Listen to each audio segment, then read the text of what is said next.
Good evening and welcome to the Velocity of Now. I'm your host Thomas Sheridan. It's the 20th of April 2016 and I hope you're all keeping well and you got through the last week and survived all these bloody earthquakes they've had in Asia. I saw some remarkable photographs of land literally being pushed sideways like it was a piece of paper torn and then rearranged in a different position. It really is amazing when you see the power of these things and what they can do. And that really is about tonight's show. It's about magic, the idea of magic. Now, magic to many people it has different meanings, but I'll give you an example of magic that's real.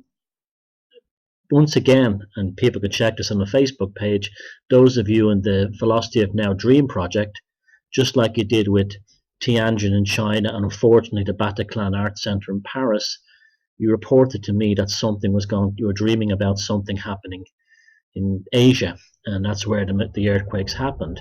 So I'd say that we got a 50 to 60% hit there, not the 100% hit of Tianjin in China and the industrial explosion. And I'd say we got about 80% in the Paris attacks, where people reported, they didn't say Paris, but they said an attack on a cultural center, a terrorist attack or a false flag attack on a cultural center. So that's magic, because what that was is that it allowed you to pull something from your collective unconscious and then spool it into this reality as a statement. And I'm not the magician here. It's kind of a collective accidental magic that really happens.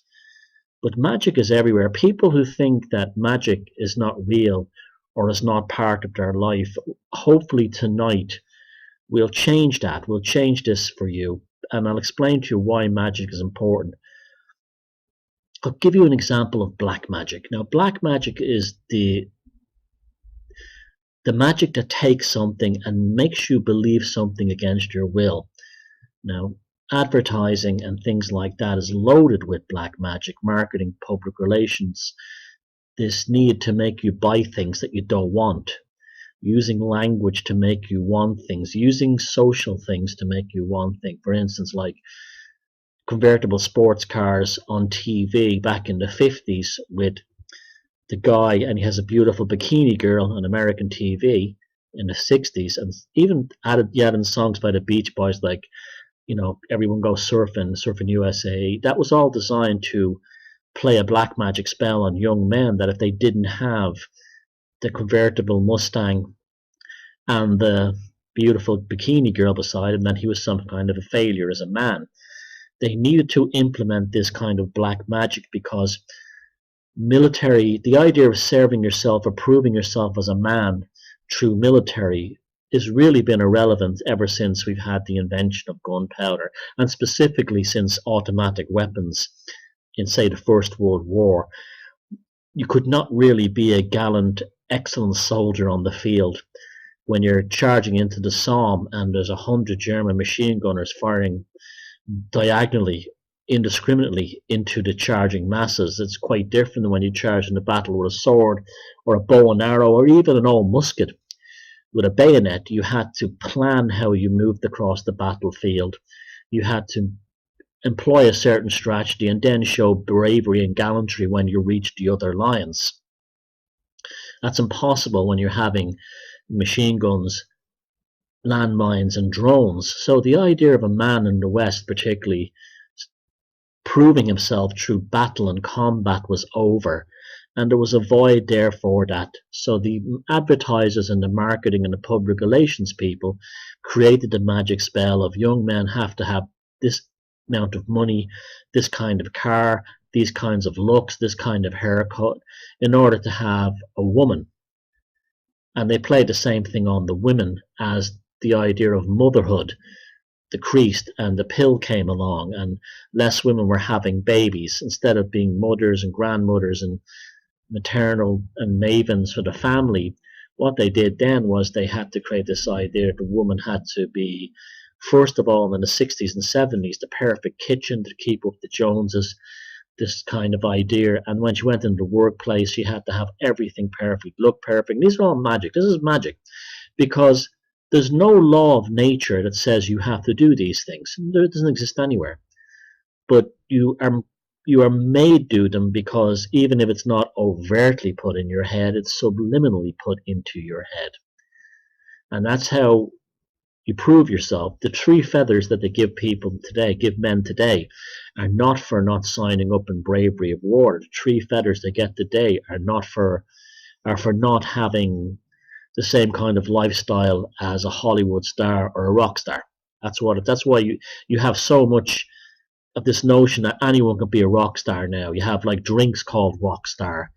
You have people who believe, like they wear things like Lynx or these kinds of male colognes, that they'll have the sex appeal of a rock star. Dick pics, that's replaced like the plaster casters that they had in the 70s. And that's magic too, because whenever you have a cultural vacuum in terms of a role fulfillment in that society that has run out, that's when the black magicians come in. So when motherhood dies, the black magicians in marketing, advertising, and feminism come in. When warriors die, the black marketers in advertising and so on, rock music, the lot, they all come in and they try to tell you this is the new way you can prove yourself as a man. And that's black magic. Because in reality, if war came to an end and you say, well, there's no wars anymore, fuck this, I'm not joining up. It's just indiscriminate killing. And the chances are, no matter how brave or tactical I am on the battlefield, I don't have any more chance than the fella I'm spraying bullets at. In a society not subject to black magic, that would just be ignored. That would just be forgotten about. And they say, well, okay, that's the end of that. But they still create this new way of actually attaining manhood. And it's not the rite of passage manhood that you have in indigenous societies, where a young boy at 13 has to go off and live in the woods, kill an animal for a few weeks, that kind of thing. It's purely just to take your psychic energy and use the sorcery of that, the enchantment of that, to get your money. And that's magic too, because you're exchanging your financial energy, which you've garnished from your work energy, your employment energy, and you channeled that into the black magicians. That's a very simple example of magic. All magic is the idea of something that exists in the mind being transferred into the material world. That's all it is. Now, the difference between that and ritual magic is very different.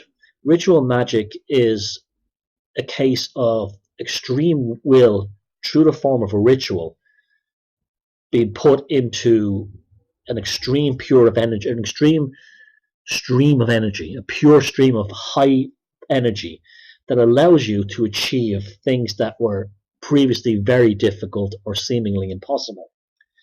So a magic ritual could be somebody going on a talent show and really saying, this is my moment, this is my chance to do it, and delivering the performance of a lifetime that sets them up for the rest of their lives. There's lots of things like this. Do you remember like Queen at Live Aid? The band had went out on stage and just basically rejuvenated their career and changed their whole focus of the band, because they took their skill on that day and they took it up a notch, and they really showed the world how to be a great band, how to be a great performer. And even people who didn't really like Queen or didn't really like music, they were taken in by the charge, because the pure stream of energy that day created a focus where, as a result, they sold millions of albums. And the reason why Queen sold those millions of albums and did so well at Live Aid is they were the only band playing on the stage that day in Wembley that were honest about it. Queen openly stated beforehand that they were only doing it for the publicity, because they hadn't been on tour for a while, and if any charity came out of that, then that was good. So they went on stage to rock and roll. They did not go on stage to save or feed the world. That was black magic, to go on stage and say, I'm here today, a millionaire rock star like Phil Collins, to save the world by flying on Concorde between London and Philadelphia to sing my shitty songs. There's a difference between that and band Queen saying, we're going to go on stage and rock the fucking place raw, because that's what we want to do in front of the biggest audience we can find. And as a result, they were the ones who created the magic that day. They had the purest stream of unfettered energy because it was honest energy. It was direct energy. And here's the real truth of it, that you cannot use any method of creating that stream of energy that's dishonest. You just cannot do it. You have to be as pure as possible in your intent. Your will has to be absolute. And the more absolute your will is, the more you will change reality. Now, people will say, what do you mean by changing reality? Can you tell me right now that if I get a lotto ticket and I will myself to win, that those lotto numbers will appear on the screen? No, that's not magic. And even if you did win, that'd be black magic, because you did not create the necessary energy to attain that $1 million or €1 million or £1 million on the lotto. You simply went out and you bluffed your way by buying a ticket. This is why so many people who win these lottos end up miserable, broke after no time, unhappy, and a lot of them will say, I wish I never won the lotto. Because what's happening is, because they did not expend any real energy in obtaining that money will then extract the energy from them in terms of their happiness and their life fulfillment. The energy always, as I said to you, the universe and the cosmos and reality operates under an accounting system that's flawless. It's a flawless accounting system, and all debts are paid and all accounts are settled in the end. And once you understand that, then you understand that you can actually go and work for magic. Now, this is not like the Secret, where you sit down and wish for things to happen. It's very different. So, how do we make that $1 million?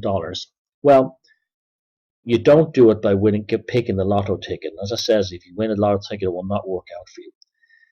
You have to unleash forces inside you to get that million. So my belief is that everybody has a skill that's marketable on some level, even if you think you don't. So say you can write music. Well, if you write a jingle or a piece of music and sell it to an advertiser and it gets used in a Coca-Cola or some other Apple or some other big commercial on TV, you get your million that way. If you are a writer and you write a really good story, and you get out there and you push and you push and push it, you might get your million that way.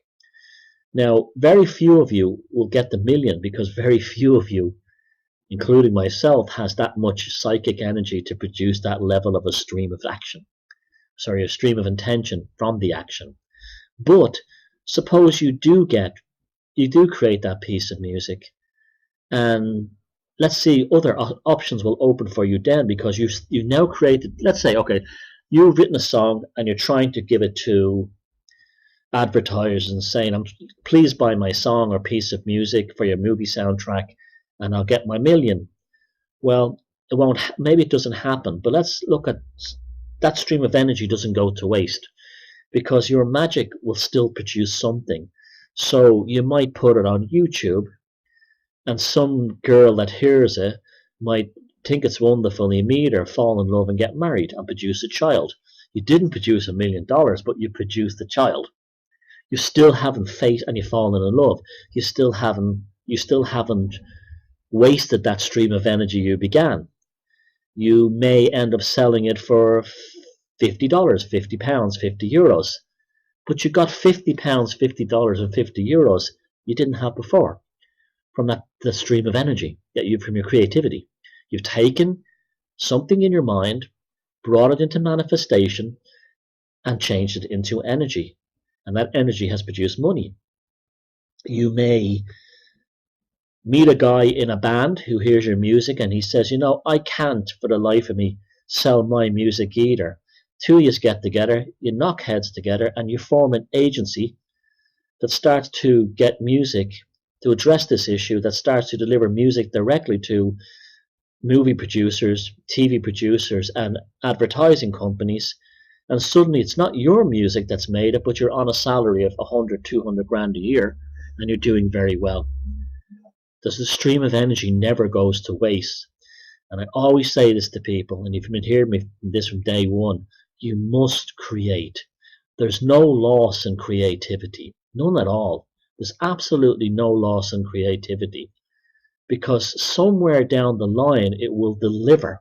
But the important thing is, you don't create and then leave it at home.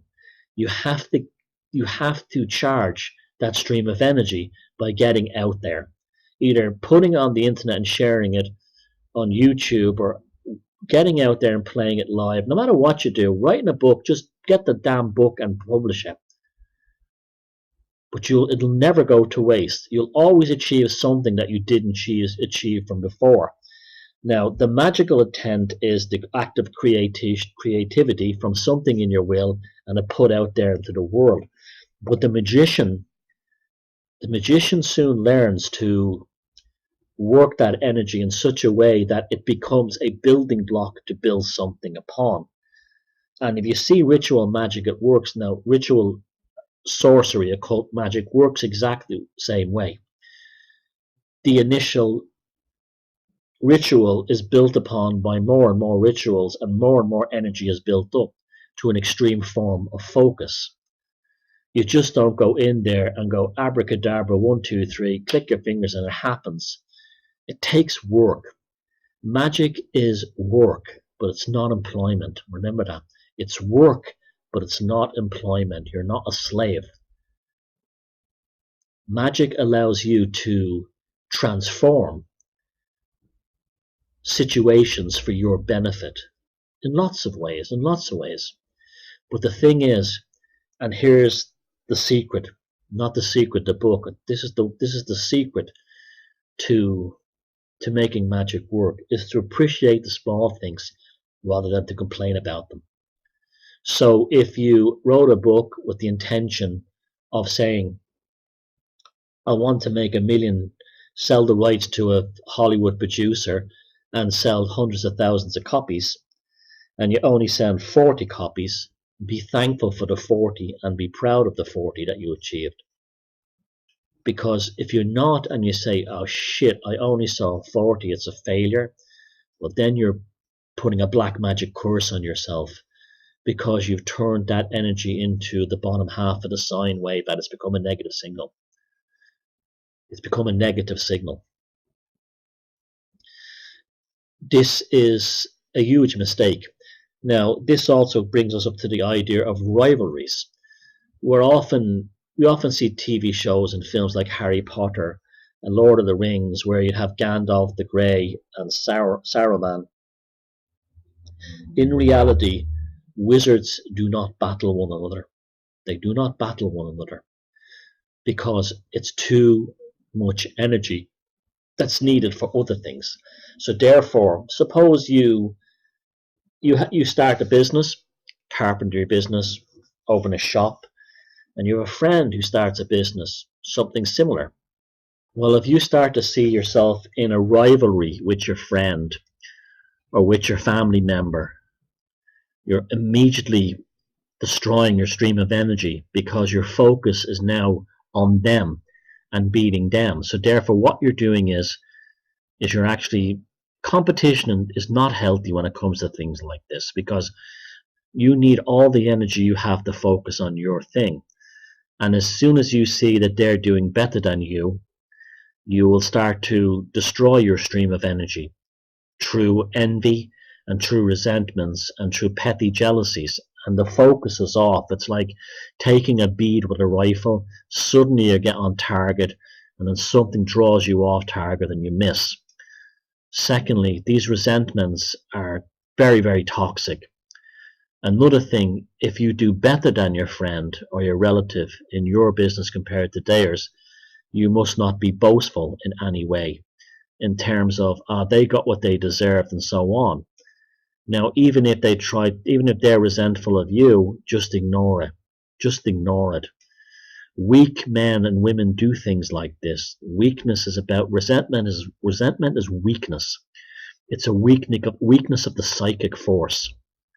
Now, I know it sounds easy, and it's not easy. It's hard. But you see, if you want to be a magician, you have to train yourself like a muscle to actually strengthen and solidify and copper fasten your will.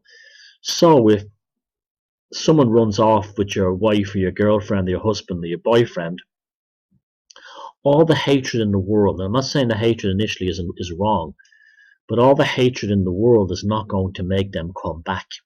Not at all. It's not going to come back. So what you need to, and now on all the, what's the word?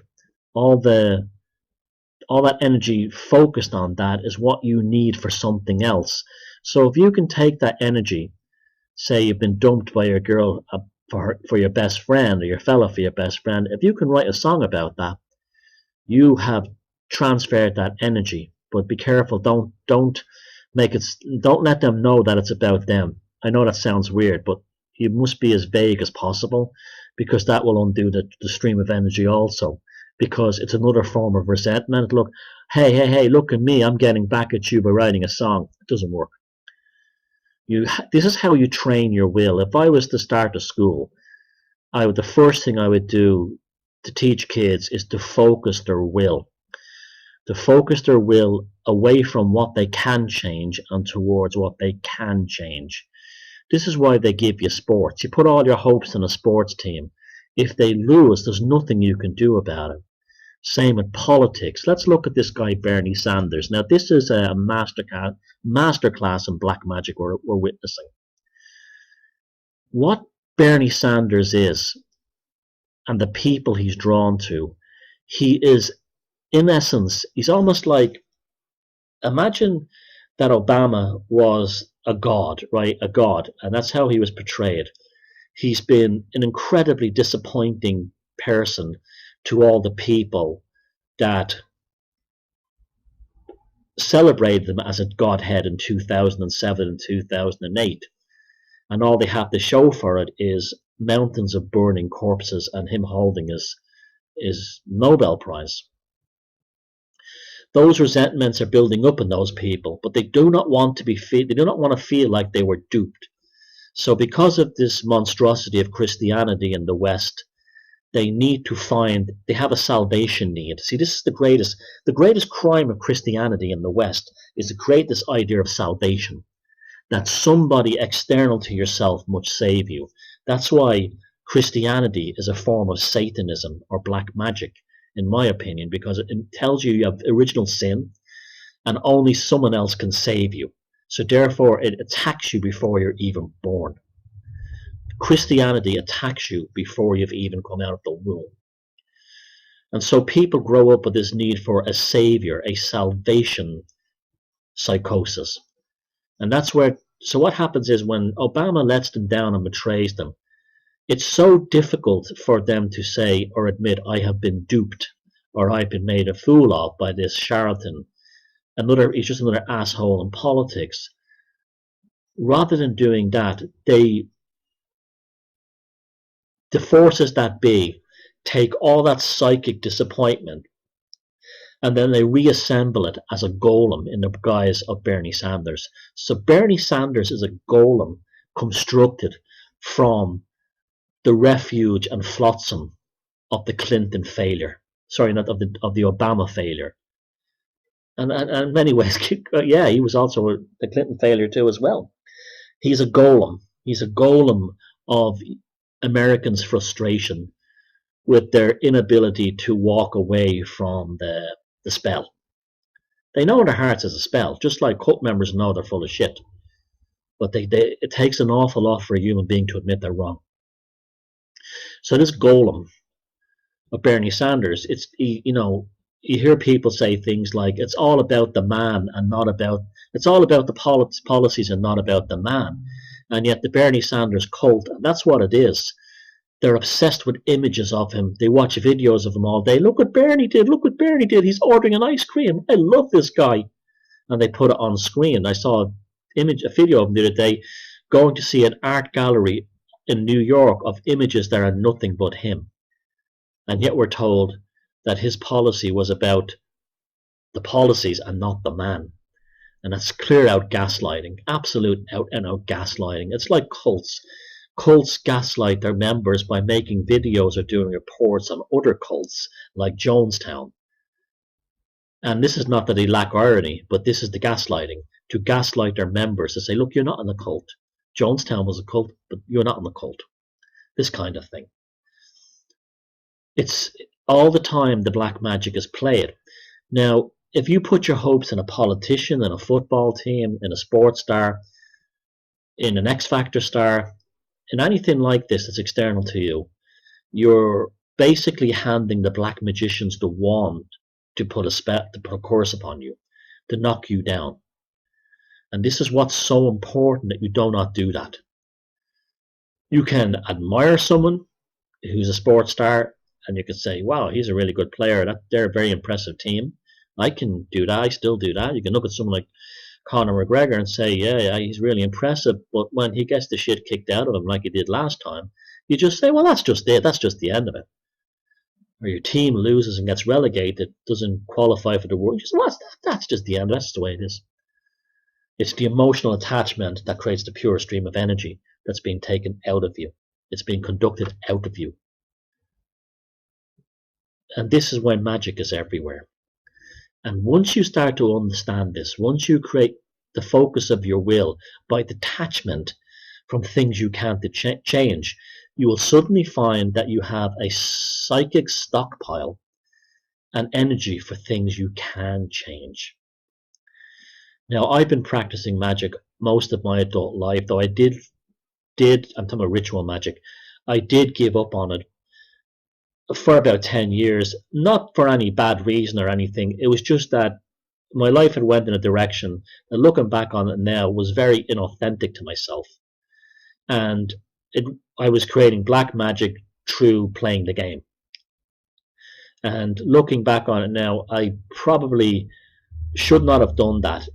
Also, one of the reasons I haven't got deeply into ritual magic is that you really do need an entity, a being of some kind, to focus your will upon. It could be anything. It could be Mitra. It could be anything. It could be any being from mythology, Odin, Kali, anything. I just haven't found the entity that I'd want to focus my will on. There are very attractive entities that would provide the enormous amounts of psychic energy required for me to take it to the next level. But they require, I haven't, like, a Kali would be one, Lucifer would be another, Indra would be another one, and so on. These kinds of entities, they would be very good entities for me personally to focus my energy on, but they're still not what I'm looking for. So the reality is I haven't found the entity yet that really gives me what I'm looking for. And that's the main reason I never got deeply into ritual magic. Now, when I say I got into ritual magic, I can tell you for a fact that I've cast spells that have come true. But I've never done them out of greed or something for myself. They've been defense spells to defend myself and send the energy back.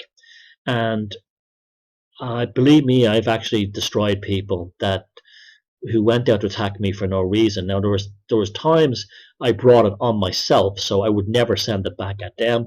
I'll work through a different way. But when anyone like these lunatics who've attacked me on the internet, I mean, the reason why they don't exist on the internet anymore and you can't find them is because, well, let's put it this way: it's probably best that we don't know. And I bet you one thing: I bet they wished that they never ever came after me in the way they did, for no reason. I did nothing to them. I did nothing except repel the energy back. I first learned this when I was a teenager in school, and I bought a book of ritual magic, quite a complex one, and I started to make talismans. And the talismans were to help me pass exams and also to deal with bullies in school. And I started to make talismans and charms, and lo and behold, they started to work very powerfully and very quickly. And it frightened me when it first happened, and I put them away and I stopped. And then after a few months, I realized that it wasn't the talismans that were doing it. I read this I managed to get, of all things, an astrology book written by Aleister Crowley in a secondhand bookshop. And I was trying to learn about astrology, and I'm still trying to learn about it. It still greatly confuses me. And although I do believe there is something to it, but Crowley's introduction in the book, it was just a paperback, paperback in a paperback secondhand shop. And it made me laugh because the first thing he did was attack William Butler Yeats, the poet. And he said something like, in death he'll never be fully recognized, or something like that. When Yeats dies, he'll never be fully recognized. Now, I remember laughing at that because William Butler Yeats is such an icon here in Ireland. He's so famous that no one knows who Crowley is in Ireland, but, well, only a few people, but like everyone knows who Yeats is, and everyone around the world knows who Yeats is. But here we are many years later, and the grave of William Butler Yeats is not far from where I live. And lo and behold, it turns out that the bones inside the grave are probably not his, or probably only one of two of his bones, because he died before World War II and was buried in a lime pit, a mass grave. And when they got his body back, they just picked any bones they could to make a human skeleton. And here's Crowley saying in this book years ago that in death, Yeats will still not be recognized. And this is magic. This is the strangeness of it, and the poetic nature of it. You see, magic is I'll talk about this a little bit. Magic is a very rich, poetic and theatrical thing, and that's part of the focus as well. Now, but in this book on astrology, Crowley had mentioned that the talismans and the sigils and all the other manifestations, they're not really doing it. It's the magician doing it. So if you create a talisman saying, I'm determined to pass, I want to pass my geography exam, it wasn't a talisman that did that. It was you unleashed memories of your geography lesson inside your head that came out when the exams came. And you also had an element of confidence, the crutch. And this also brought out these forces too inside you. So the talisman did two things. It unlocked, because I was able to focus on that rather than the fear of failure, it unlocked the memories of the geography lesson in my head that I'd forgotten about. That's magic number one. Magic number two, it had given me confidence, I mean bravado really, but still enough to not walk into the geography exam terrified like I used to be. As a result, I didn't make mistakes and I passed. And that the magic spell worked. But it wasn't the talisman, it wasn't the charms, it wasn't anything like that. It was the totemistic aspect of it that gave it to me. Purely a focus. My stream of energy was directed towards passing the exam because the talisman had removed it, or had removed the doubts and the stumbling blocks and the things that would be in the way, the blockades of energy that allowed me to pass the exam. And that's magic. And then I took it very, very seriously after that. And it served me very well in my life. I've never ever put a black magic spell on anyone because that's extremely dangerous. I'm in the point where I've never wished death upon anyone or wished illness upon anyone. And not because I'm a wonderful man who loves these bastards. It's just that I'm not going to risk my ass for them. And that's also magic as well, is knowing your limitations and applying wisdom. This is one of the failings of many people who get into magic.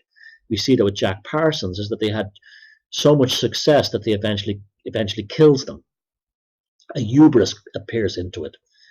This hubris comes in, and this hubris was dangerous. Because when you have developed the hubris, what you then have is false will. You have false power and false streams of energy. And you're not in control again.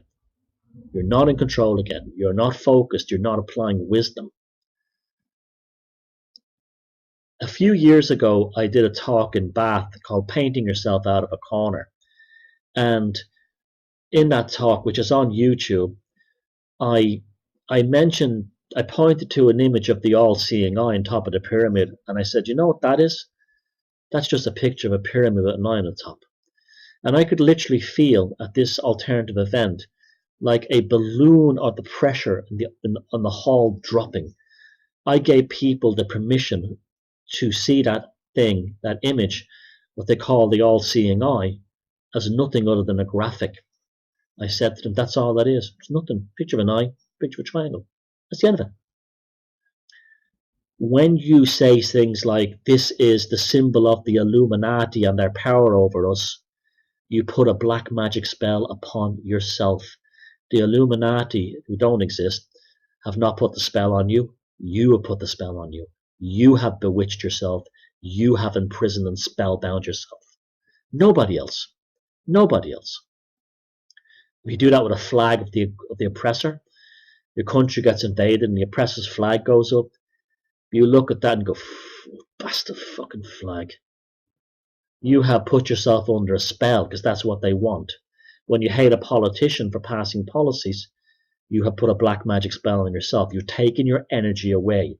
You have to learn apathy, and apathy is a byproduct of will.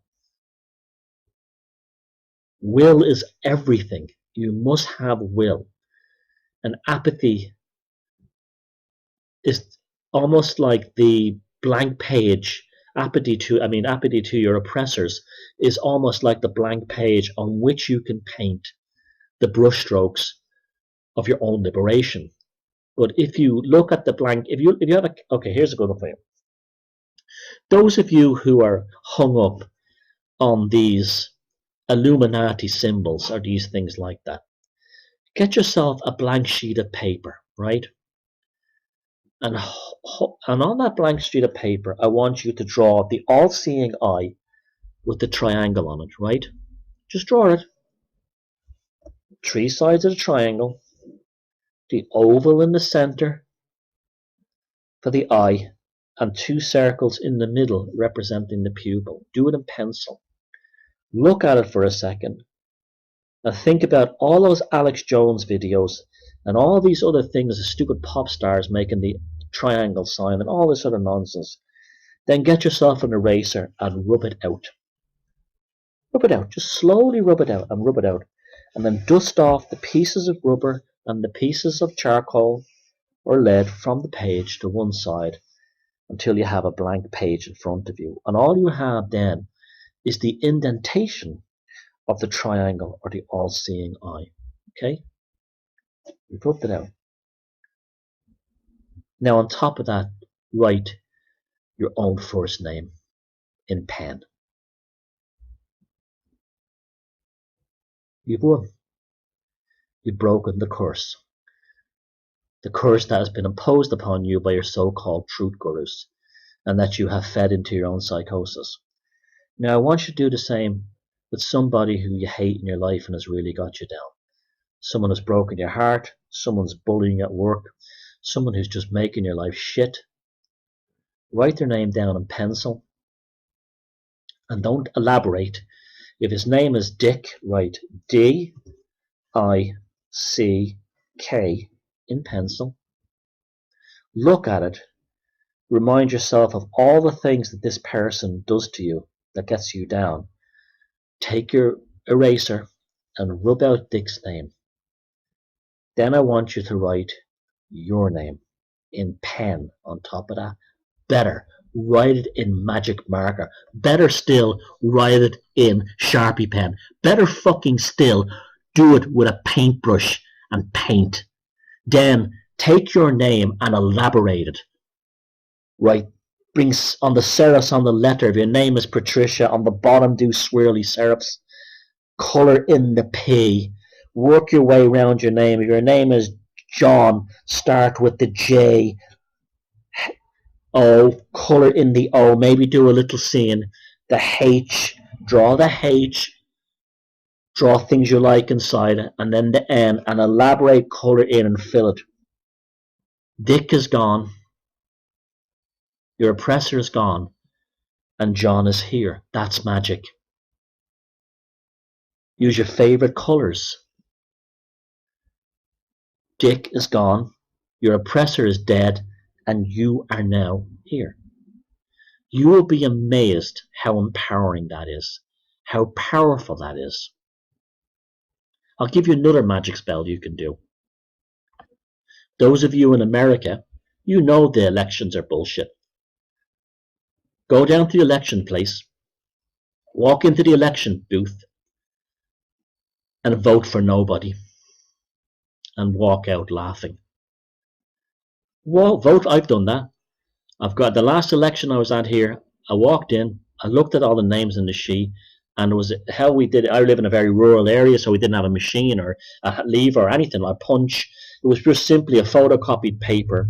Well, it was actually a printed paper of the candidates' names and photographs and colours, a little box, and you got this black marker, this big black crayon, and you're supposed to put in number 1, 2, 3, 4 because we have in your vote preference, because we have a proportional representation system in Ireland. I got the paper,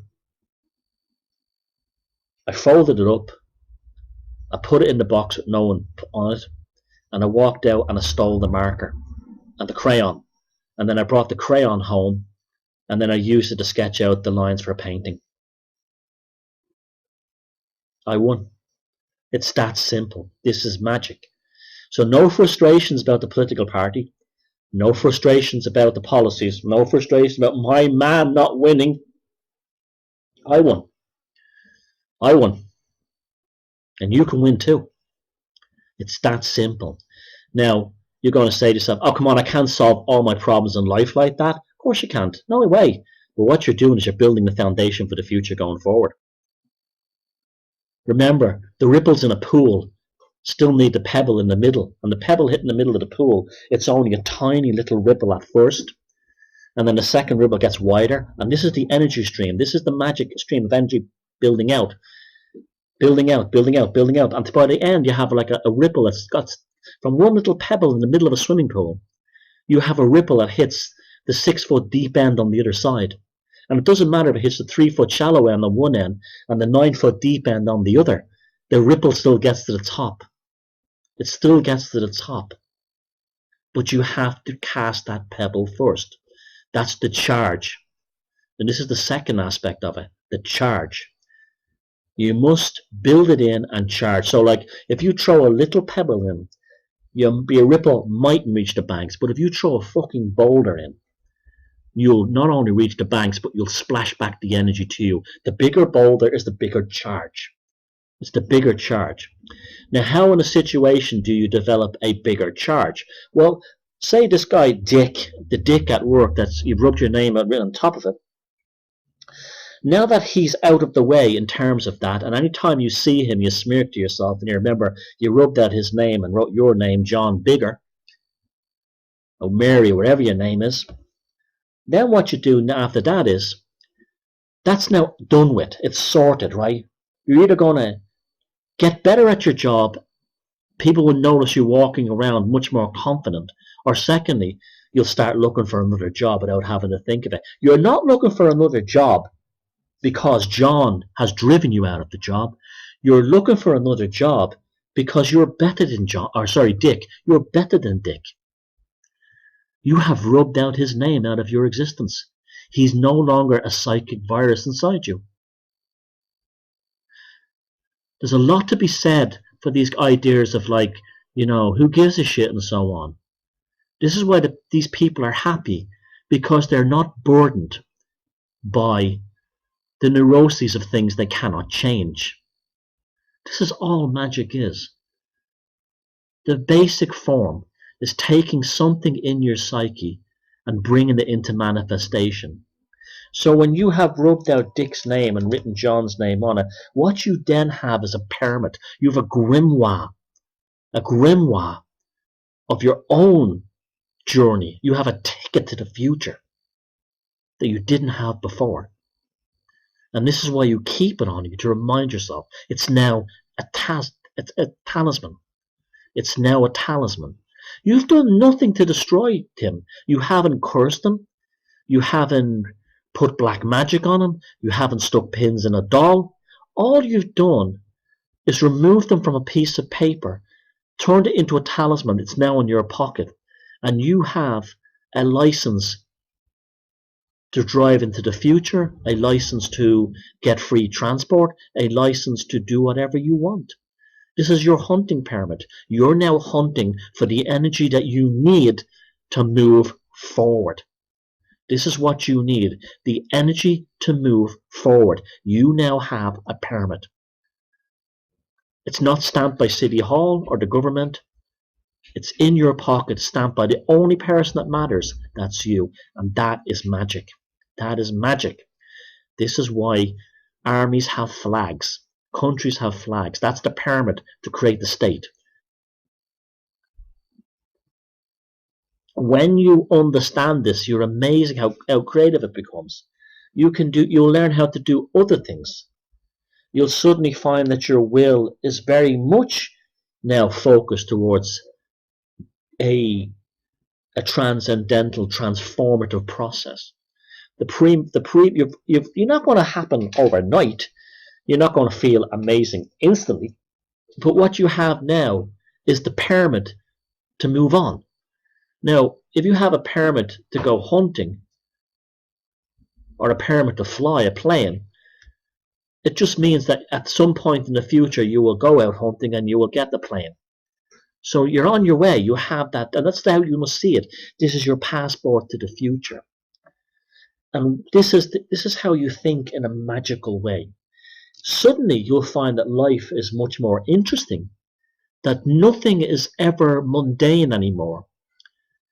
This was the most amazing thing for many people when I was teaching my friends this process years ago, is that they would say things like, you know, Thomas, you taught me all this stuff, all these processes and stuff. You taught me how to make sigils, and you taught me how to make talismans, and you taught me how to focus my will. And I never noticed things before that I notice now.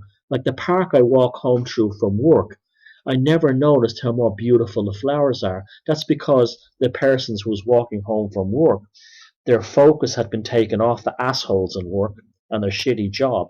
It was released, and then suddenly the colors of the flowers in the park or the sunset became more meaningful. They're now enjoying life properly. You will find that things become more vivid. Vividness comes into your life. You have increasing levels of higher kinetic energy rather than depleted kinetic energy. You know, the old stereotype that's shown cartoons in the old days, they show a guy walking around with a cloud over his head. In an old comic strip cartoon, that's how they'd show someone who was a sad sack or a loser, or someone who was in a depressive state. They'd have a rain cloud over their head. Well, that's literally how it is. You're creating weather warfare in your own mind. You're creating weather warfare against yourself. And people go out and they look at things like chemtrails and they think to themselves, oh, it's the Illuminati gassing us. No, it's not. But even if it was, there's nothing you can do about it. Nothing you can do about it. Not by just getting angry. Vaccines. Oh, they're giving vaccines to all the kids. Well, firstly, a lot of people I know that worry about this stuff don't actually have kids. So why are you worried about it? And secondly, there's very few countries where they can force you to force your kids to be vaccinated. Very few. And you want to know what your magic spell is? Pretend to be a member of a religion that rejects vaccines and you're safe. You're safe. You get away with it. Just say, I'm a member of some fucked up religion, and tell them that your church believes in this. Even if a bunch of parents don't want their kids vaccinated, all you have to do is get together, form a religion, get yourself officially recognized as a religion, and put down on this religious thing, we are against vaccines because we believe that it creates, a path between us and our personal salvation. And then you've won. You've done magic. You created a church in order to do this. And you've beaten the system.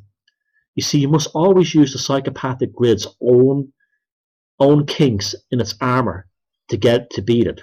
Look for the loopholes. All a loophole is a magical opportunity. All a loophole is an opportunity to get through that.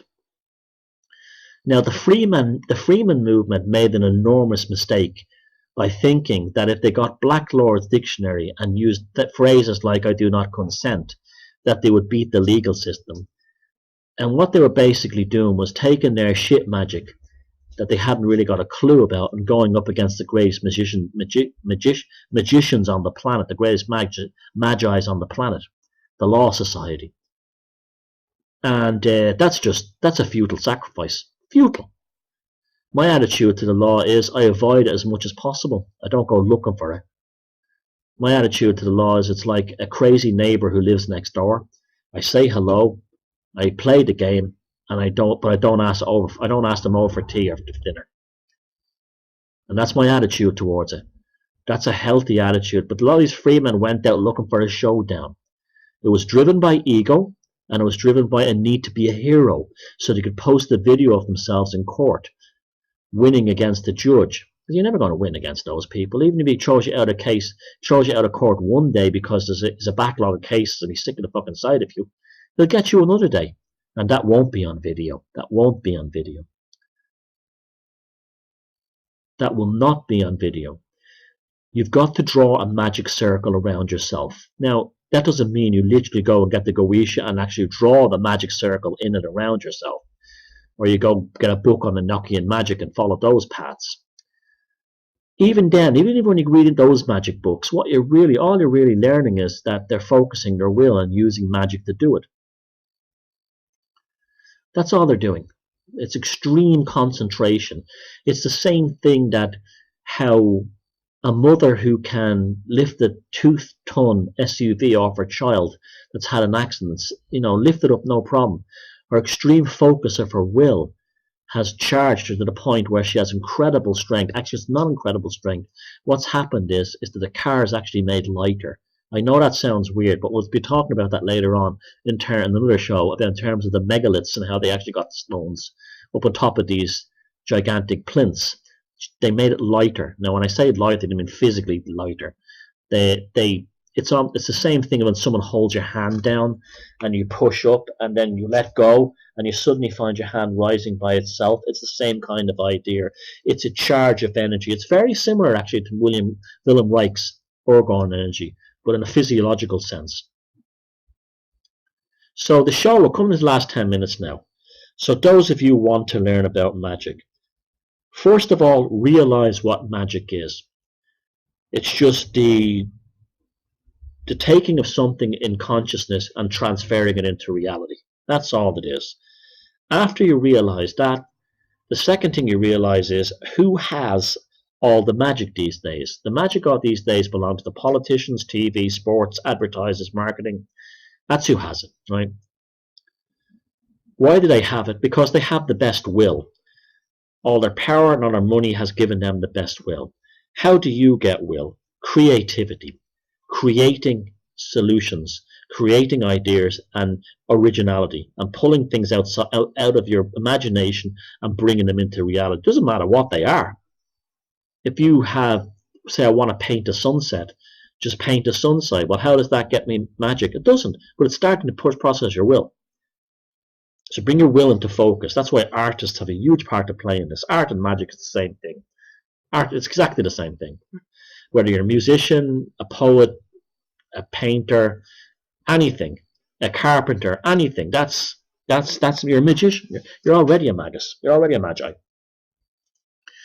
But you must now begin to see that. So once you understand the terms of engagement and the terms, the actual terms of combat with the control system. Okay, it's about will. They have it. I don't have so much. How do I develop my will? Then you can begin to work on the exercises that I've told you. Drawing out the names of the things that damage and oppress and hurt you, rubbing them out, drawing the things in with your own name or anything to replace it, your desires and aspirations. You're sigilizing. You're learning about talismans, so do that. Get used to these kinds of ideas. Get used to it. Nothing is free. You're thinking to yourself, I need $1 million. I'm going to buy an lotto ticket. You're not going to win it. I need $1 million. I'm going to work 2 jobs. I'm going to work 3 jobs. I'm going to work on something and try and get it out there. I might not get the $1 million, but I might get close to. I might get a good money I didn't have before. And I'll develop my confidence. And confidence is just will. That's all confidence is. It's just a will. It's just harnessing and making the will more strategic and developing confidence in its stream of energy. That's all you have to do then. Great stuff. And then when you've done all this, when you've gotten used to this lifestyle, then we can talk about the real thing, the ritual magic. But I'm not going to suggest anything right now because I don't know who's listening to this, and you're not ready. But let's just say in a year's time, I might be ready to bring you into it. But from now on, I've given you practical advice here. I'm not a fear porn merchant, and I'll never lie to you. I just tell you how things have worked for me, what I know, and how you can use it yourself. That's all. And always remember that the world is never going to come around to what you want it to be. You have got to go around the world yourself. If you want to go visit China, there's no point in jumping up in the air and waiting for the planet to rotate China around you. It'll never happen. You'll just rotate with the planet. This is a magical force in itself. But what you can do is work on the ability to get you to China. Start saving money. Now you're actually making magic. And now the will is the thing you have to work on. Forget it. It's the thing that keeps you special, that gives you power. And once you realize where that power came from, then you find that things start happening for you.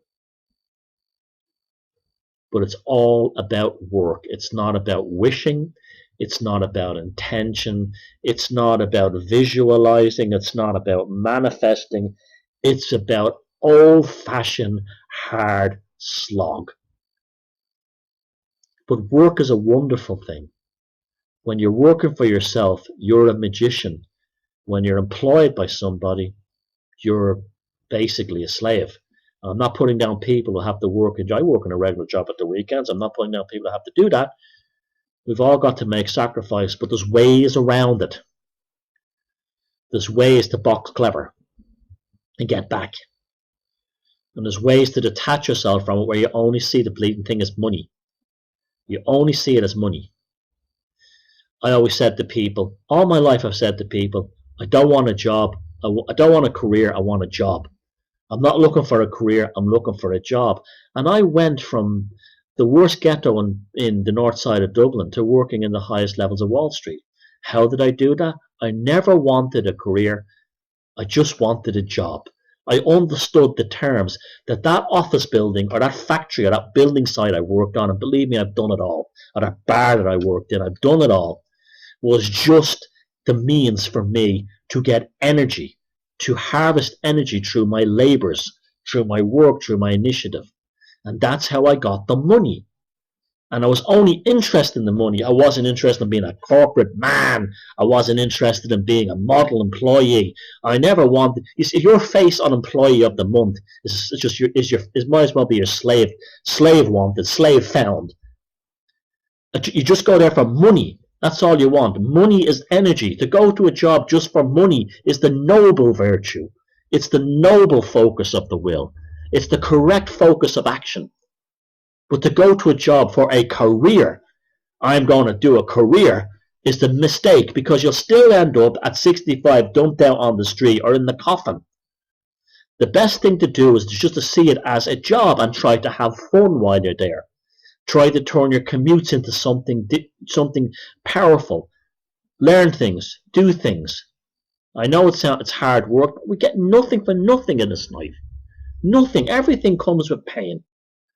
Everything comes with a sacrifice. But you've got to do it, and it will work out for you.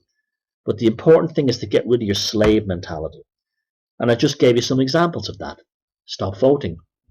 Stop protesting. Did that march in London achieve anything with the overthrow the government? See you next week, and feck them if they can't take a joke. Welcome to the Velocity of Now with me, your host Thomas Sheridan.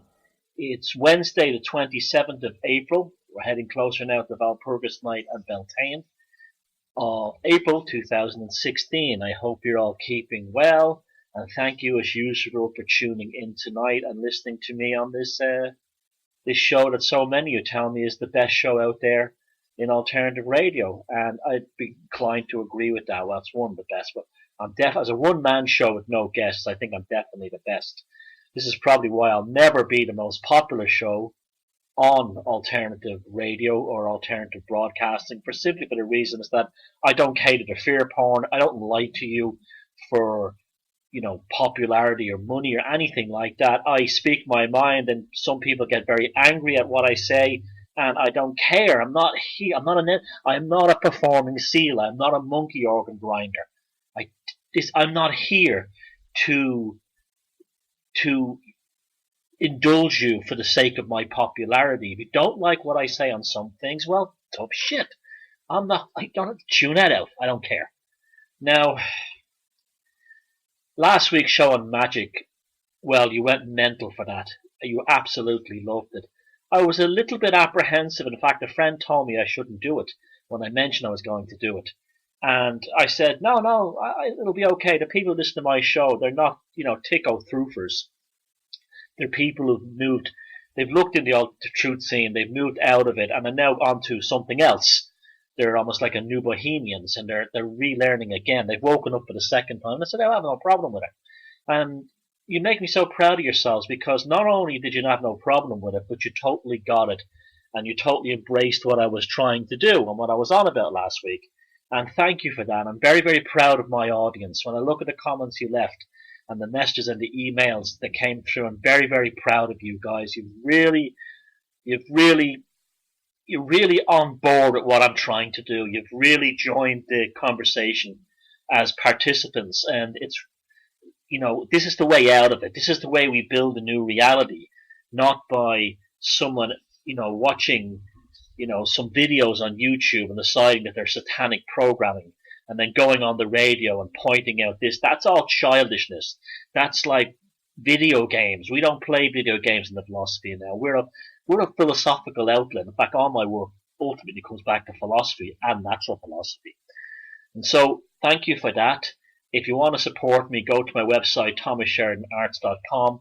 You can either buy a book there. If you click on the blog tab on the right-hand side, you'll see a link on the blog there. You can, people say to me, I'd love to buy a pint, but I live in Australia. I'd love to buy a pint, but I live in Canada. Well, buy me a pint there. Buy me a pint or a slice of pizza there. And if you want to tip me, that's great. It's not a donation, it's a tip. And thank you very much for that. I work hard for a living, and you don't make much money from writing books. And I even work a part-time job at the weekend, and believe me, I struggle just as much as anyone else. And the main reason I struggle in the so-called truth movement is I don't lie to people, and I don't pander to expectations of what people want, the greatest hits of truth. I don't do that. What you get is the same subjects and interests that have interested me from the start, and I'm not going to change. Now, you were saying there about, so many were saying, tell us more about ritual magic. You gave us a basic idea of ritual magic, and yeah, we'll do that tonight, definitely. But I'm not going to actually say join this school of magic or join this theory of magic. I'll recommend a couple of books at the end, but what I'm basically going to do tonight is, those of you who are serious about indulging in ritual magic, what I'm going to do is, last week I introduced you to what magic actually is, and now you know it's not Harry Potter, it's not summoning up, devils to kill your enemies. It's none of those things. It's a form of artistic, poetic philosophies to create change in the material world. And it's got a beauty of theatre about it. And so we'll deal a little bit more on that tonight, but also, and this is very, very important if you're attempting to go into the study of ritual magic. Very, very important that you have a good psychological, emotional, and spiritual grounding before you even go there. By that I mean, suppose your life is falling apart, or has fallen apart, your girlfriend or husband has left you for someone else, is shagging someone else and not you now. You've lost your job, you hate politicians, you're full of hate, you're full of anger, you want some kind of revenge. You're not ready to do ritual magic. You're just not there. You're not ready. You're psychologically, spiritually, and emotionally not ready for the task. And anything you try either won't work or it will be very dangerous. And that's what we're going to do tonight. I'm going to try and talk you into the preparation. This is almost like before you can begin ritual magic, you must take a kind of a ritual bath. And this ritual bath is not so much with water, it's the washing away of anything in terms of psychic or especially toxic energy, which may interfere with the process in terms of not delivering the results or, more worryingly, causing something to go wrong. Now, when Crowley was coming up with Thelema, and when he was really pushing the idea of Thelema and the Thelemites, and his work was really getting out there, I have speculated, and I think it's a good theory, that both he and Gerald Gardner invented Wicca in order to keep the morons and the dangerous idiots from actually practicing real magic. Because magic was really beginning to take off. And Crowley, contrary to people's assumption, was not this irresponsible buffoon. He expressed great concern about what Parsons and Ron Hubbard were doing in America, trying to create a moon child. He was very unhappy with these excitable and sort of arrogant Americans with power and money getting into magic, into the arts. And so that shows that Crowley was not this sort of like, this firebrand of the occult. He was measured. See, a lot of the things to do with Crowley that people go, ooh, evil man. He was creating a magical charge based on his reputation, and he'd been doing it for many years. In his early mountain climbing stages, he claims that when he survived an expedition in the Himalayas where some of the climbers were killed, he claimed he survived by shooting his Sherpas and eating them. Now, of course, he didn't shoot the Sherpas and eat them, but that makes great headlines. That makes a great charge. That makes a great energetic vibe that shoots around the world. And this is why he sought out all kinds of publicity, good publicity, bad publicity. It all added to the charge. Very, very important stuff, this. You must learn to understand that. He was using a bardic type approach of the satire. I told you last week, satire is a very, very bardic magic. Very, very, very powerful. It's very powerful. And so he was doing elements of magic that was like that. I also believe the Grant Morrison and Alan Moore quote-unquote feud is the same thing. The two guys are not actually at war with each other. They're doing the Oasis, Blur, Beatles, Rolling Stones, Man United, Liverpool, AC Milan, Inter Milan, Barca, Real Madrid. Duality hype in order to create a charge which will bring supporters to either side. Very clever. Coke, Pepsi, you name it. Goes on and on. Burger King, McDonald's. A charge is created by this. So it's often a willing rivalry rather than an actual real rivalry. It serves both sides. Donny Osmond and, God bless him, David Cassidy.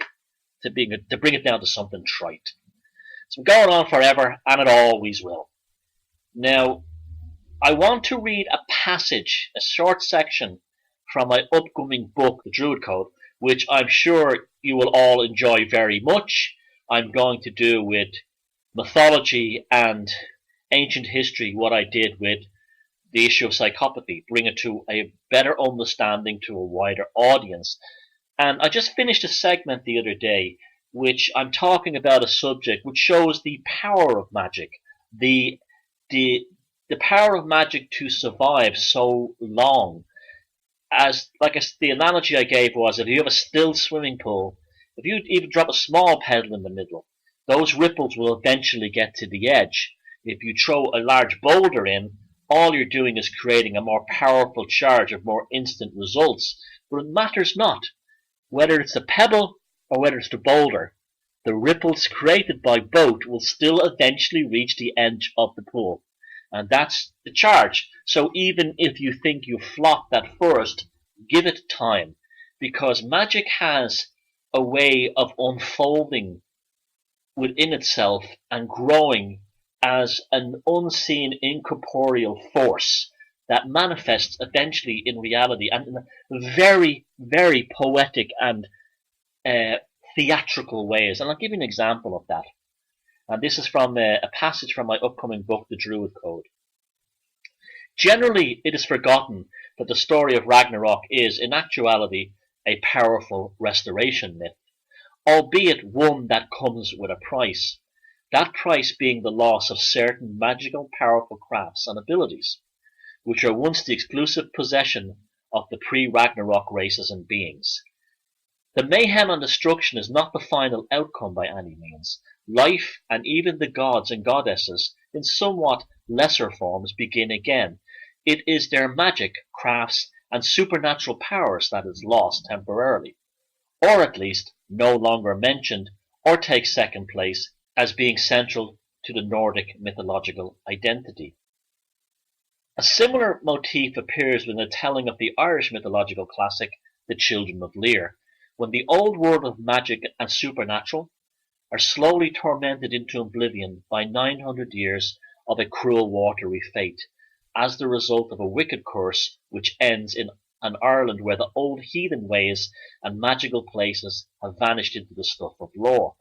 This is an idea which is common in many magical traditions, the concept of making corporeal and incorporeal sacrifices in order to exchange one set of powers for another. A votive hoard being a good example of a ritual burial of gold and other treasures so as to acquire the blessings of the gods.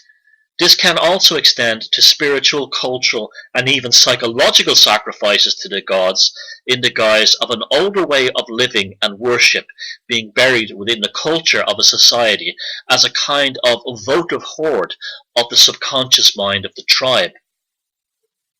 In many ways, this is the most powerful votive hoard of all, as it exists not buried in an obscure field somewhere, but rather it is buried or charged into the psyche of every member of the tribe, waiting to be restored within the collective consciousness.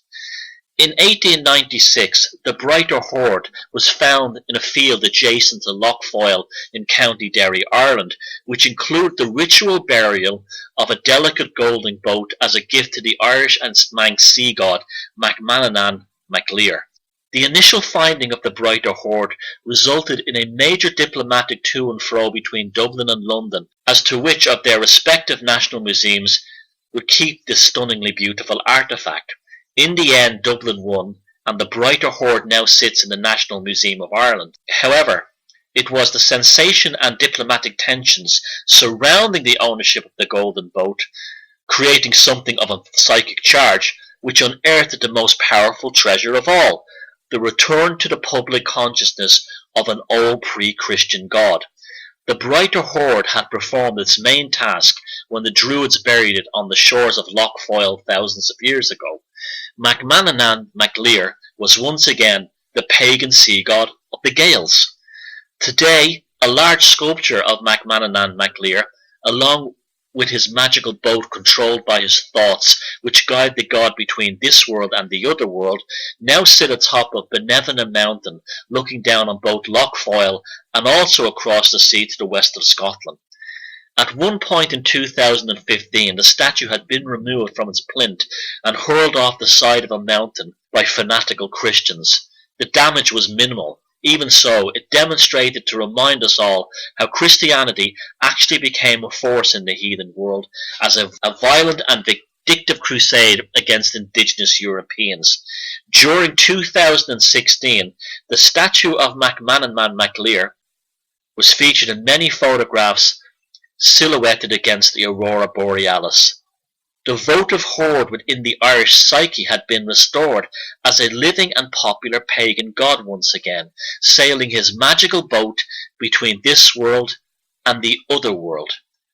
Both the story of Ragnarok and the Children of Lear have two very significant commonalities: the transition or traumatic transformation of one version of reality into another by acts of fate and or wickedness, ultimately involving unleashing of the power of water along with temporary submergence. And that is just a little bit from my new upcoming book to give you an idea and to bring us a, should we say, a segue into tonight's show. Now, the story there was of a golden boat that was buried thousands of years ago on a beach next to Lough Foyle, which is associated with Macmannon and Lear in County Derry. And it's staying there until it was found over 100 years ago. When the boat was pulled up, it was removed at around the same time the Gaelic League in Ireland, and people like Lady Gregory were starting to rediscover the ancient Irish mythology. Its discovery could not have been at a more perfect time. And when it was unleashed, the old gods were coming back. So the boat was not buried so much as a sacrifice to the god in terms of, we give you this golden boat so you may give us blessings and sailings across the sea. It was almost like a charge that was put in the ground saying, no matter what happens, if the world changes, if Ireland changes, if religion changes, you will come back and continue to sail your magical boat in the consciousness of the Irish people between this world and the other world. And literally in the last few weeks, because of the good, excellent Aurora Borealis we've had in Ireland, the Northern Lights, there has been no end of photographers going up on Benevenant Mountain and taking a photograph of the god Macmannon Mac Lear in his magical boat, the statue of him, against the other world, the forces of the cosmos in the sky. This is magic. This is the theatre and the poetry of magic. This is how powerful it is. The spells will always work. They may not work when you want them to work, but the pebble is still dropped into the water and the spell will work. So a handful of druids burying a golden boat transcended the Roman Empire, the Babylonian Empire, and the British Empire, and the Catholic Church, and the Protestant Church, and the old pagan sea god of the Gaels and the Manx sailed once again, thousands of years later. Just listen to the poetry of that idea. Just let that sink into you. And that's where we're going to begin our practice, or should we say our basic training for embarking upon the study and the practice of ritual magic. Your mind has to be in the right place, and that's why Gardner and Crowley came up with Wicca, because they knew exactly as how Wicca has turned out. It's full of middle-aged, angry divorcees casting lemon spells that don't work upon their ex-husbands and boyfriends for dumping them. And you just have to look at Wicca and it's filled with stereotypes. In fact, Wicca in America was very heavily embraced by the feminist movement, which is another, shall we say, black magic or diversionary magic. And so Crowley and Gardner's fabricated story of seeing the pagans dancing in the New Forest was a great idea, because could you imagine if these people, with all their vindictiveness and hate, got their hands on real magic? And that's why we have to be in the best mental, emotional, and psychological state that we possibly can before we embark upon the practice of ritual magic. There is a cleansing, or like I mentioned in the passage from the book, a submergence. We have to submerge ourselves in the waters in the calm waters, in the cleansing waters of our own consciousness to get there. Now, the first thing I would say to people to do is to do a self-critical analysis of yourself. Get out a journal or a piece of paper. You don't have to show anybody this. This is between yourself and your psyche. And write down all the things you've ever done that you think were bad, or you feel guilty about, or you feel you have not made proper amends to the other people, or to yourself, or to society about. Admit them. Don't hide them, admit them. Remember, the shadow is our friend in these situations. The shadow must be brought to the surface as gently as possible. That's why it's been so heavily written into folklore and mythology. And this is your own folklore and mythology you're about to embark on. So you must clear that out. You must accept your faults, your failings, and process them. I'm not going to tell you how to live your life. I'm just saying this is what you have to do. This is the first step. You've got to deal with your own shit. Because if you don't, your own shit will deal with you. And the last place you need your own shit to deal with you is while you're in the magic circle. And I'm using that term metaphorically. The next thing you need to do is to start to develop a magical way of living.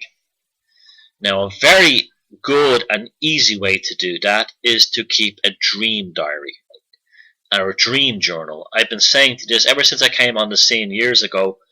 I've been telling you to create dream diaries and dream journals, but do not wake up in the morning. Do not wake up in the morning and suddenly start analyzing your dreams. Just write them down. Just write them down and build up a book. And in 6 months or a year down the road, read the book. And you will realize that there are no such things as coincidences, and there's no such things as happenstances that happen by themselves. Like, you live in a world of magic.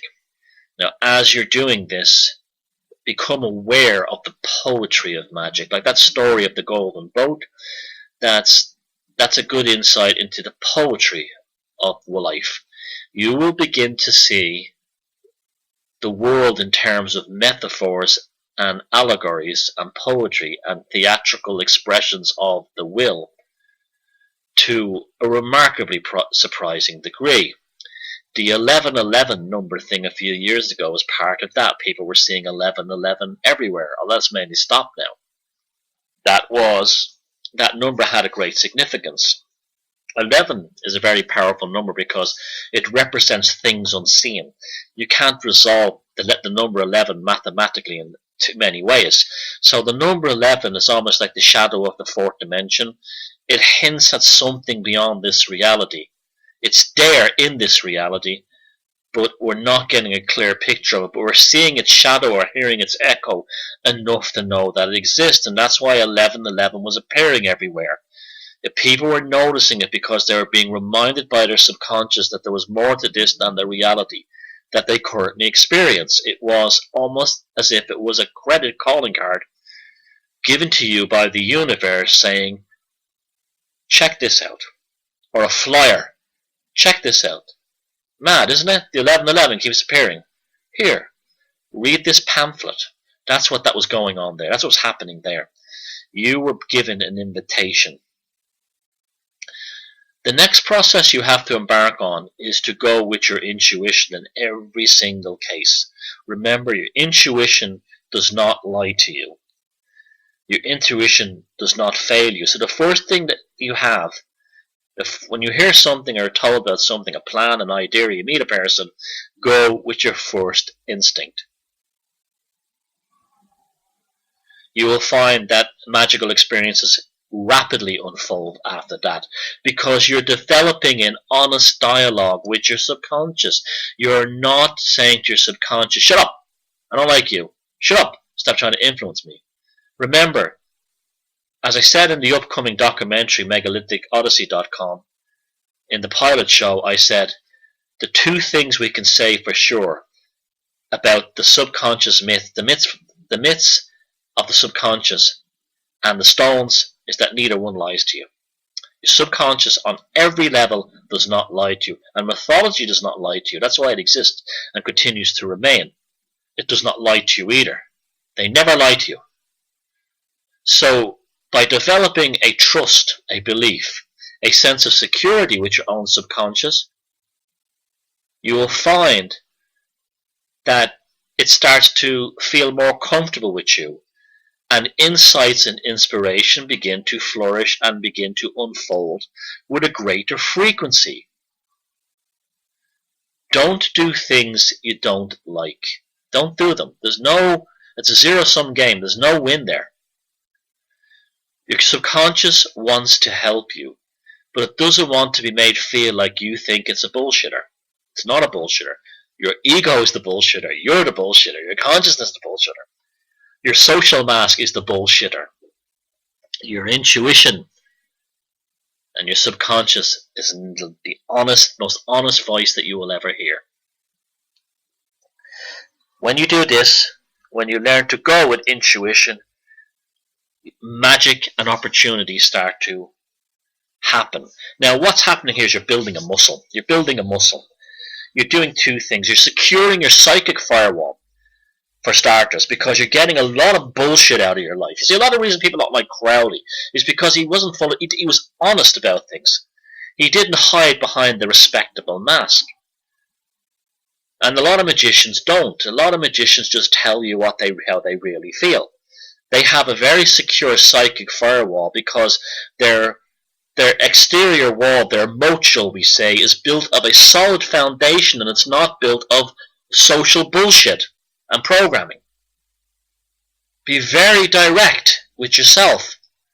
When the psychic fire, what happens then is your psyche can then, instead of spending its time trying to reach you, and you keep thinking it's a liar, instead of it doing that, it then knows that you're in control, or you won its trust, and it then begins to do two things. Firstly, it builds your psychic firewall to protect you from exterior damage, psychic attacks, so on. This is why I have zero tolerance for passive aggressiveness. Anyone who knows on my Facebook page, passive aggressiveness is an immediate block. Because what a passive aggressive person is doing is they're lying on every level about their relationship, not only to you, but also to themselves and the world in general. They're not good. The passive aggressiveness is a form of psychic attack to unbalance you. And this is why I have zero tolerance for psychic attacks performed through passive aggressiveness. It's a disease in this country, Ireland. People are filled with passive. I don't care who you are, you're fucking gone. That's the end of it. To me, that is a crime. Because you're not, just be fucking honest. You don't like me, tell me you don't like me. If you think I'm a fat bastard, call me a fat bastard. If you think I'm an annoying piece of shit, tell me. Do not, under any circumstances, and I'm fucking warning you this for your own personal safety, post on my Facebook page, or the truth will come out about you, ... Because the last stupid bastard who did that was a pedomaniac who ended up committing suicide after the cops found kiddie porn on his computer, and I wasn't the fucking one that put it there. That passive-aggressive attack on me was him talking about himself, and people who make passive-aggressive comments like that are the most dangerous and evil fuckers of all. And these are the black magicians who have no control over their craft. And that's why they end up fucking having, after years of claiming to be a pedophile hunter on the internet, end up with fucking kiddie porn on their fucking PC after the cops sees it. And the cops didn't put it there. They go into dark places. This is why I tell you, stay away from all these fucking pedomaniacs and these pedophile hunters on the internet. If you haven't figured out, most of them are mentally ill. You can also see there's darkness about them. And you know that you feel horrible. You know you're not feeling good being a part of this, even though you think you're saving children. You know it's fucking poison. You fucking know it does. So don't fuck with me with that, and don't fuck with yourself with that. We are talking about a serious fucking thing tonight. Passive aggressiveness is a fucking bead I'm putting on you if you demonstrate it around me. I have no time for it. It's a sign of weak psychic people, dangerous toxic people who cannot be trusted, because what's happened then, they've completely obliterated their subconscious to the point where they're just fucking flesh golems. And that's what you gotta be fucking careful of. This is not a joke we're embarking on here tonight. This is the real fucking thing. If you want to go back to sharing articles about satanic pedophiles and the flat earth, go there. Because otherwise you're not going to be able to stand up in this. This is why you cannot start ritual magic right away. There's a boot camp element to this shall we say, basic training. And the basic training is, don't be a fucking dick to yourself or to others. Otherwise, guess what? You won't get what you're after. You'll get what you're fucking given. And I've seen it happen to motherfuckers over the years, and it is not pretty. So you gotta do your shit. You gotta own your own shit. You gotta take care of your own shit. And rather than passing passive aggressive remarks at other people, start working on yourself, because the passive aggressive remarks are a direct camouflage of your own psychic inabilities and the corruption and toxic states of your internal psyche that have not been dealt with. So instead of putting an ellipses on the end of a sentence, put a full stop and be a fucking man. The second aspect of this dealing with your own shit is very, very significant. First, it builds a psychic firewall, and then secondly, it creates psychic integration. You're no longer a bullshitter walking around in skin. You are a man or a woman. Should we say a man's man or a woman's woman? It doesn't matter. Magic is open to both sexes. It works with both sexes. It works with gay people, straight people, black people, white people, whatever religion you came from. Magic works. When you have this psychic integration, you're less likely to be bothered by politicians. There's no use going and embarking on ritual magic if you do something like you hate fucking Cameron. Fucking heaven, come on, kick his fucking head in. You're not in a safe position to do that. You must learn satire. You must learn to transfer those things into laughs, into funny things, because this is the most powerful magic the average person can do on a day-to-day basis. Instead of investing your emotional energy into this, you must invest your emotional energy into transcending it, because it's poisonous. It's absolutely poisonous. When you feel that you have achieved this, that you have a satisfactory dialogue with yourself, and you're aware of your limitations, and you shall we say, nurture your shadow to the degree where it's counterbalancing your own bullshit opinion of yourself, and your head is no longer up your own arse, you're now ready to make some real steps and some real commitments. The first part of this is learning how to use your language, and use language in such a way that you're deprogramming yourself from all the Prussian education indoctrination that you have got or been subjected to since you were a child. Now, before you even begin to make a sigil or a talisman or to issue a grimoire, you must learn to change your opinion of yourself. So, for instance, suppose you want to achieve something like, I am going to get that girl. Well, when you say, I am going to get that girl, you've really put yourself in a position where you have a Herculean task of getting your psyche to attract her.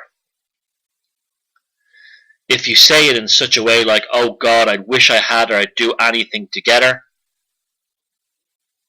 you've just killed any chance of getting her. And this works for the ladies too, by the way. But if you say, she's my woman now, or he's my man, and you talk about it as if it's already been achieved, these psychic energies flow much more effectively. And you take this one step you take towards her, or him, or the goal that you want, you will find that if it's an honest thing now, you're not deceiving them, you will find that they're taking 2 steps towards you. Why? It's because they're essentially seeing the honesty within you. But you're only able to do it for the individual who you're directly connected with. You can't do it with society in general. And this brings us to, shall we say, the side effects of becoming a more magically inclined person. one thing that people often find quite shocking and disturbing is as their psychic energy grows, and shall we say, and that's actually expressed by a magnetic field around them, they will find that if they're sitting on a bus or a train, everybody that gets on that bus or that train will not sit beside you. Even if it's the last seat left on the train carriage or in the bus going to work or coming back from work, the plebs, the great unwashed, would rather stand than sit beside you. Some people think this is a bad or a negative thing. No, what's happening is you've created so much psychic energy around yourself that your seat beside you is filled. And they're not going to sit in a seat that's already occupied by someone, and that someone else is your subconscious. You have projected as almost an invisible tulpa your magical ability into the seat next to you. And that's why they don't sit beside you. It's not because you're creepy. It's not because they think you're weird. It's because you're producing such a psychic charge that they will not enter your space, and their own meat golem subconscious tells them not to sit beside you. It's them that's wrong, not you. You'll also notice in restaurants it's very hard to get the attention of waitresses or waiters. You think they're ignoring you. What happened is, because you're so psychically integrated, they think that you've already been fed, because you're giving off such a wide and lush and rich psychic field that they don't see a hungry person, they see someone that's fed subconsciously, but they react on the conscious level. Very interesting, isn't it? These are the kind of things you will notice. Another thing you will notice is that you will become very attractive to the opposite sex. Now, when I go to events, I'm always getting people slagging me off, and it's been like this all my life. When I was in work, I used to have a boss who moved my desk in front of his office so he could see the women in skirts who were sitting on my desk all day, wiggling their legs and talking to me. And that's because I've always had a strong psychic field. And it happens to me when I go to events, like the last AV6, by the way, AV7 is coming up next couple of weeks in England, so check out Ian Crane's site for that. Ian Crane says to me, walks in the building and sees me with a bunch of women, and he says, there's a surprise, Thomas Sheridan surrounded by a gang of women. It's not because I'm a ladies' man or a gigolo, none of that thing. It's just that you develop a charge that makes people feel secure. It makes them feel relaxed around you. It's not a sexual thing. It's not a romantic thing. It's none of that stuff. It's not that you're a hero or a ladies' man.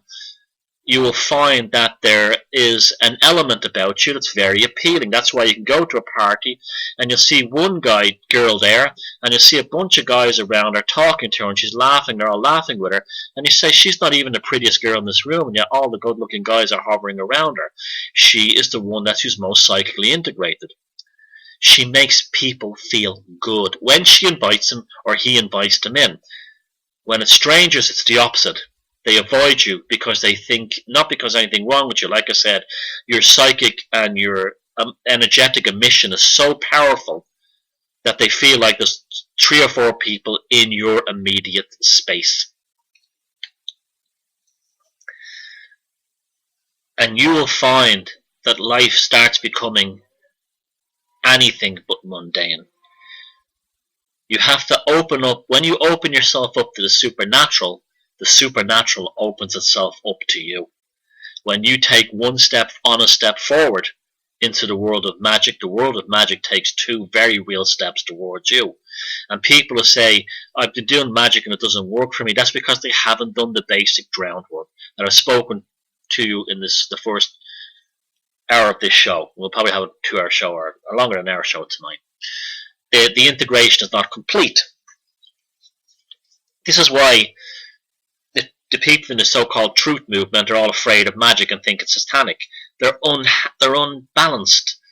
They live in fear of everything. New world orders, satanic pedophiles, this, that, and the other. This is what cults do. Cults make people afraid of comet clusters and judgment days and all this nonsense, original sin. You have to be you have your soul retrieval, or you have to be cleansed of original sin. These people are not ready for this, and so they cluster in sort of like consanguous pathological groupings that does them or no one else around them any good. It becomes very, very toxic very, very fast. As you're developing, and as you have developed this greater sense of self, your will become far more focused. You will find yourself doing things you would have never had the balls to do before. That's because of the psychic integration. You have a sense of security that you didn't have before. You may be able to walk up in front of a bunch of people and address them. Now, another thing that's also important is that you become aware of things that may kill you. You become aware of this very, very quickly. This is why people who do acrobatic tricks that were seriously injured, like Harry Houdini was killed in his last one, they had premonitions. Up to that point, they were fearless. They were absolutely fearless, and that's why they survived everything. And then they had a premonition that I shouldn't do the next one. That movie, The Prestige, is about this very good example of this. That you only get, you'll keep getting shots, and you'll keep hitting home runs, as the Americans say. But there will be a point where you'll have a nagging doubt, and then you don't do it. Because that's the one that'll kill you. Because what you're doing now is you're rolling in the highest casinos of all now. The rewards are phenomenal, but when you crap out, you will crap out. You're playing a high stakes, high roller game here. So you learn to manage hubris. If you have great success for a while, don't expect that it's always going to continue. If you're not getting success, don't say the universe has it in for me. You're not that important. The universe doesn't give a fuck about you. It's your job to impress the universe. It's your job, forget to even impress them. It's your job to, see, that's what's happening when you develop magic. You're really getting to universe to understand that you exist. That's what it is. The universe just sees these blobs of flesh golems on the planet, and every so often, someone who will actually get enough psychic integration, develop a correct magical pursuit in their life where the universe goes, oh, I like her. Let's work with this one. Oh, I like him. Yes, I like him. Now, that's not the universe's fault if you don't attain that standard. That's your fault for not getting there. So that's why your magic doesn't work. You haven't done the groundwork first. This is why Wiccans can't be allowed, their magic doesn't work, and they can't be allowed near magic because it's all bullshit. They would never be psychically ready to do it. Maybe they could go through Wicca, and see, that's another good thing about Wicca as well. If Wicca has one great attribute, is it allows unstable people to process their shit, that when they come out the other side, they're ready for the real thing. So it's kind of good in that way. So they can actually realize that it was a waste of time, it doesn't work, but they'll have processed enough of their shit inside it, or maybe seeing so many toxic people within it, that they'll actually come out the other side feeling ready for the real thing, or not at all. And both results are good. Both results are good. Both results are correct for you. So we have dream journals, understanding the negative downsides of it, that people won't sit beside you on trains anymore. The positives, you'll be very attracted to the opposite sex. You will find yourself more confident. Another negative side of it is that if you don't process your shit, it will come up against you. That things like using passive-aggressive comments is really a demonstration of how dangerous you are to your own existence, and it's not impressing anyone. And now we're ready. So this might take a while. It depends on what kind of place you're starting from. If you're a complete mess, it might take you a couple of years. If you got your life together in a lot of ways, you're a relaxed and comfortable and happy person who enjoys a good laugh, your friends, you might get there in a few weeks. That's why it's called the art and the craft of magic, because the art is that some people are more talented than others, and the craft is specific measures and instructions of the science you have to take in order to get to that point. So you don't get nothing for nothing in this universe for free, as I'm always saying. So now you're ready to move forward. Now you must ask yourself, what kind of magic would I prefer to be involved with? What would suit me in terms of how I live and what kind of person I am? So for instance, if you're a visually inclined person, and even if you're a technically inclined person, sigil magic is very, very good. Learning how to create and make sigils is a very good one for people who have a strong sense of literacy, who enjoy words, who enjoy language, who enjoy processes and systems, who enjoy the visual form and abstract thinking, because if you're good at that stuff, you will find sigils actually make themselves. Now, the sigil is a very misunderstood thing. The purpose of the sigil is to create the purest stream charge. And that's why when I put up example, there's a video I did out there with somebody that asked me on a radio show years ago what was sigils. And I put some examples, videos on the video of what sigils looks like. They were not the proper sigils. They were overly complicated. That's why in the How to Catch a Demon video that I made, I didn't show you the sigil. These sigils you have to tidy down into the most narrow space because you're creating the purest stream. Now, you all know, I'm not going to go into how you make sigils, but Grant Morrison has a pretty good introductory video on it. Very simple, basic forms. But if you enjoy making shapes, if you enjoy writing and drawing, this can be your very, very powerful form of magic. Very, very powerful. Because what it allows you to do is, it allows you to enjoy your craft, your passion. So it's basically a passion, so you will find it much easier. Much easier. That's a very good way of getting in. Another way of getting in is the idea of visualization. Some people have very good imaginations. Some people have a very good focus. This would be a good one for like business people or people who are involved in high processes of high complexity. You basically have to narrow down that complexity to create the purest stream. So a good one for that would be the idea of visualizing things. You will, say, follow the system of creating a portal or a symbol. So suppose you create a symbol, a logo of yourself, you pour your concentration into it, then you look at a wall and you project it onto the wall in your mind's eye until it actually starts to appear. This takes a lot of hard work, but it does work eventually. Then make the sigil, or sorry, the symbol as big as yourself and imagine yourself walking through it into other worlds. This is a way of having a kind of a psychedelic experience without having to use ayahuasca. Ayahuasca and LSD, all they do is they jump you through into the magical dimensions without the need for going through the ritual magic theory as practiced. Enochian magic is actually very good for this.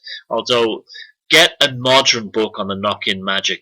I'm not going to recommend any titles because this is a very personal thing. The book that go to a bookshop, don't go online. Go to a hard bricks and mortar bookshop and look at books and pick them up. And the one that feels right, take it home, read it, but don't jump right into the spells or anything like that, or the sigil making or the talismanic making right away.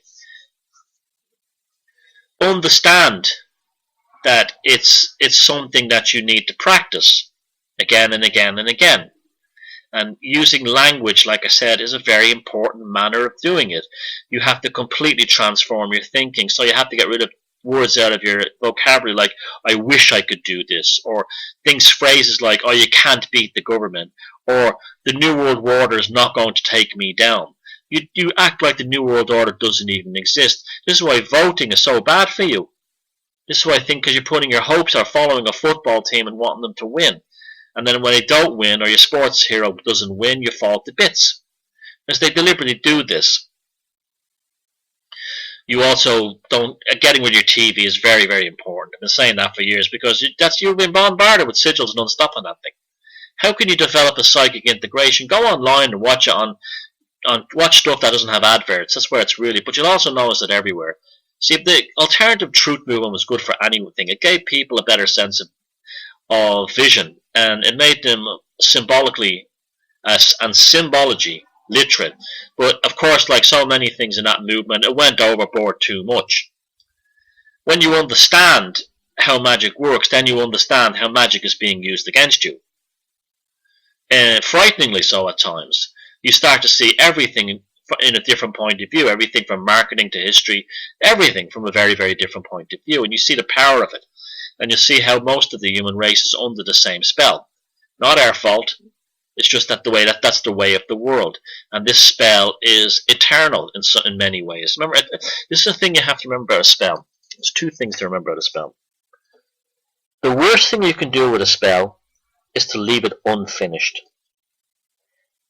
because that's almost like mixing a bomb from dangerous chemicals.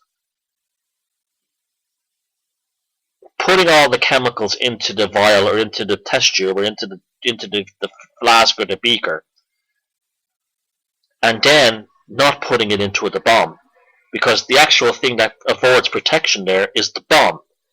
So you make the explosives. If you don't put them into the bomb, you have no way of controlling it. They're unstable, so they can blow up in the laboratory. You have to get the explosives into the bomb. That way you can have a detonator or a timer, or you can have an airplane to drop it out of, or whatever. But the part where it becomes safe is the part where you finalize it. So when you open a spell, you have to close the spell. You have to completely finish it. Otherwise, it remains eternal. You see, it's charged from the beginning. It's explosive from the point of its initial creation. But because you haven't closed it, you have no control over its destiny. So therefore, you can't use it to target something. You can't, and we're talking about will now, remember, in psychology. You can't use it to target something, but it can actually target you. It can actually blow up, and you'll find yourself what they call friendly fire of your own craft. So you must complete it. And that's why sigil magic is good, because you basically complete it very, very quickly. Whereas you do the things that I do, like you go out and you try and capture entities. Well, that's incredibly powerful and rewarding, because then I can use those entities to attack people who've attacked me. So for instance, the entity can be used as a bouncer or a bodyguard of me in the astral planes or the psychic domains. Something I'm not afraid to do if someone pisses me off enough and picks on me for no reason. The video I made, How I Captured a Demon, we came to the conclusion after discussing with some people who are knowledgeable these things that I probably captured some form of nature spirit. And so what I'd done was kind of cruel. I wasn't trying to capture nature spirit, I was trying to capture a jinn inside this house where I know there's a jinn. I didn't capture it, I captured some kind of nature spirit instead, which I released and returned it back to the wild. Asked for forgiveness, burnt the sigil, and everything was cool. But if someone was trying to just capture a nature spirit and accidentally captured a demon or a jinn and don't know what to do with it, you can't just bring the jar back and remove it. There are processes that are just as scientific with the removal of the object as there is with the capturing and retention. You open and close the spell the same way. And this opening and closing thing is in all kinds of magic. The TV news opens with the terrifying music and the serious, terrible story, and closes with the happy-go-lucky or the sports stories. The process is opened and it's closed. Richard Wagner, the German composer, was if he wasn't a magician, he was probably the greatest instinctual magician that ever lived. He was the first one to use the concept of an overture and a finale in a visual presentation using stage lighting. He was the first one to come up with the idea that characters on the stage would have their own theme tunes, So when they entered onto the stage, they had a theme tune. He used light to show dark, lighting effects to show dark and shadow by projecting light on either side of their faces, and how stage sets were composed. And he was also, as you know, very much into things like Germanic mythology, which he knows mythology is the anvil of the psyche, of the greatest anvil of the psyche, because it transforms a person into a receptacle of their archetypal racial consciousness and tribal consciousness, unleashing it and bringing it to the surface. Wagner created the idea of the spell opening, the overture, and the visual now, the spell processing with the themes for the individual performers, the change of lighting, and then finally the closing of the spell with the finale. So you have all kinds of things. You have the opening, the theme tune of the start of a show, a TV show, and the end of the show. These are all spells. And this is how you start to see the world. Everything is a spell. Everything is a spell. You look at the way the royals in England do this. They get onto they'd have the rituals of the royal opening of Parliament, the knock on the door. That's the opening, and then he gets the keys, and then the closing of the spell. You cannot leave the spell open. So if you are going to set about a task in terms of a spell, now remember I said last week, you can't just go abracadabra alakazam and get a girl, or get money, or get the house or the job you want. You have to develop the scientific process to do it. And along the way, it's all good, because you're developing energies that will be useful for all kinds of things if you don't get it. But if your initial target was, say, to, I don't know, procure a house or a certain lifestyle, and then halfway through it you shift focus and forgot all about that, you will find that because you did not close it, that it will come back to haunt you. So for an example was, say you worked in some place and you wanted to get a job in another company, right? And then you pursued the other company and worked your spells and performed your rituals to get into it.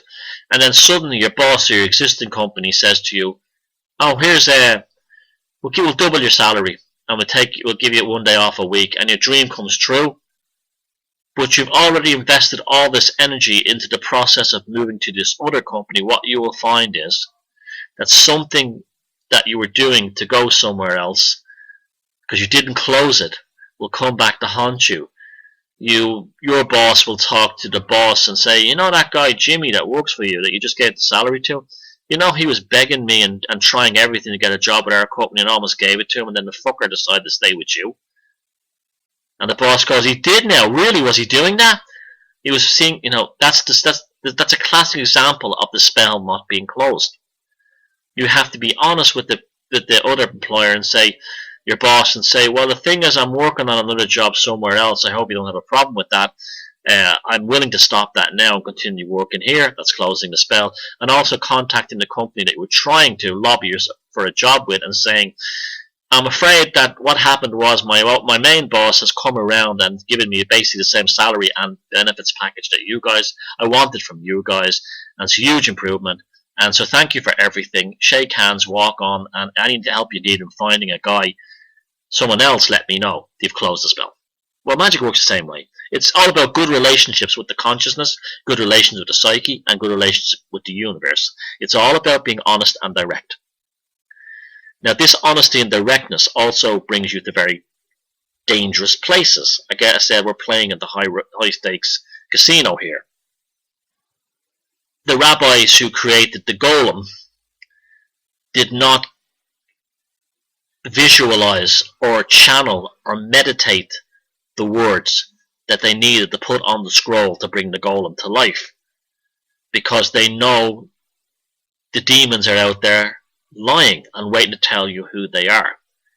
But one thing a demon cannot do is to lie to you in a visual form and to make them appear. And this is the most powerful magic of all, because once you've got them, you have to force them to appear. They can no longer hide. They can no longer enter your mind as thoughts. They can no longer be a rustle in the hedgerow, like said in the Led Zeppelin song. You have them directly. It's almost like you put a rope around them and you force them to do it. This requires very powerful magical spells that have to be done under certain conditions. The Abamelem is one of them. This allows you, and the Talmudic magic allows you to grab the demons such as Astaroth, bring him into this domain, and Astaroth will give you the term of the word to bring the golem to life. But remember, that's dangerous bullshit. You've got to be a really good Orthodox rabbi or a very good Kabbalist to do this. You can't just do it. This takes years of study. Now, I saw something the other day that makes, see, this is the problem with people and magic. They brought a page out of the Babylonian Talmud, which showed what Orthodox Jews think of the Jesus Christ and Christians. You have to understand, and they talk about Jesus boiling for a million years in a vat of excrement, and the Virgin Mary being a whore. You have to understand that's not racism or that's not bigotry. That's satires. That's satires. This allows them to focus on the task at hand, and that's why you have these things in honest religions, I might add. The ones that hide behind peace, love, and light, and I love you, are the dangerous ones. The ones that say to you, don't trust me because I might be your best friend or your worst enemy. Only learn to work with me until you've learned to trust me, and then decide if I'm your best friend or not. Because along the way, I'm going to put you through some shit. They're the ones you trust. They're the ones you go with.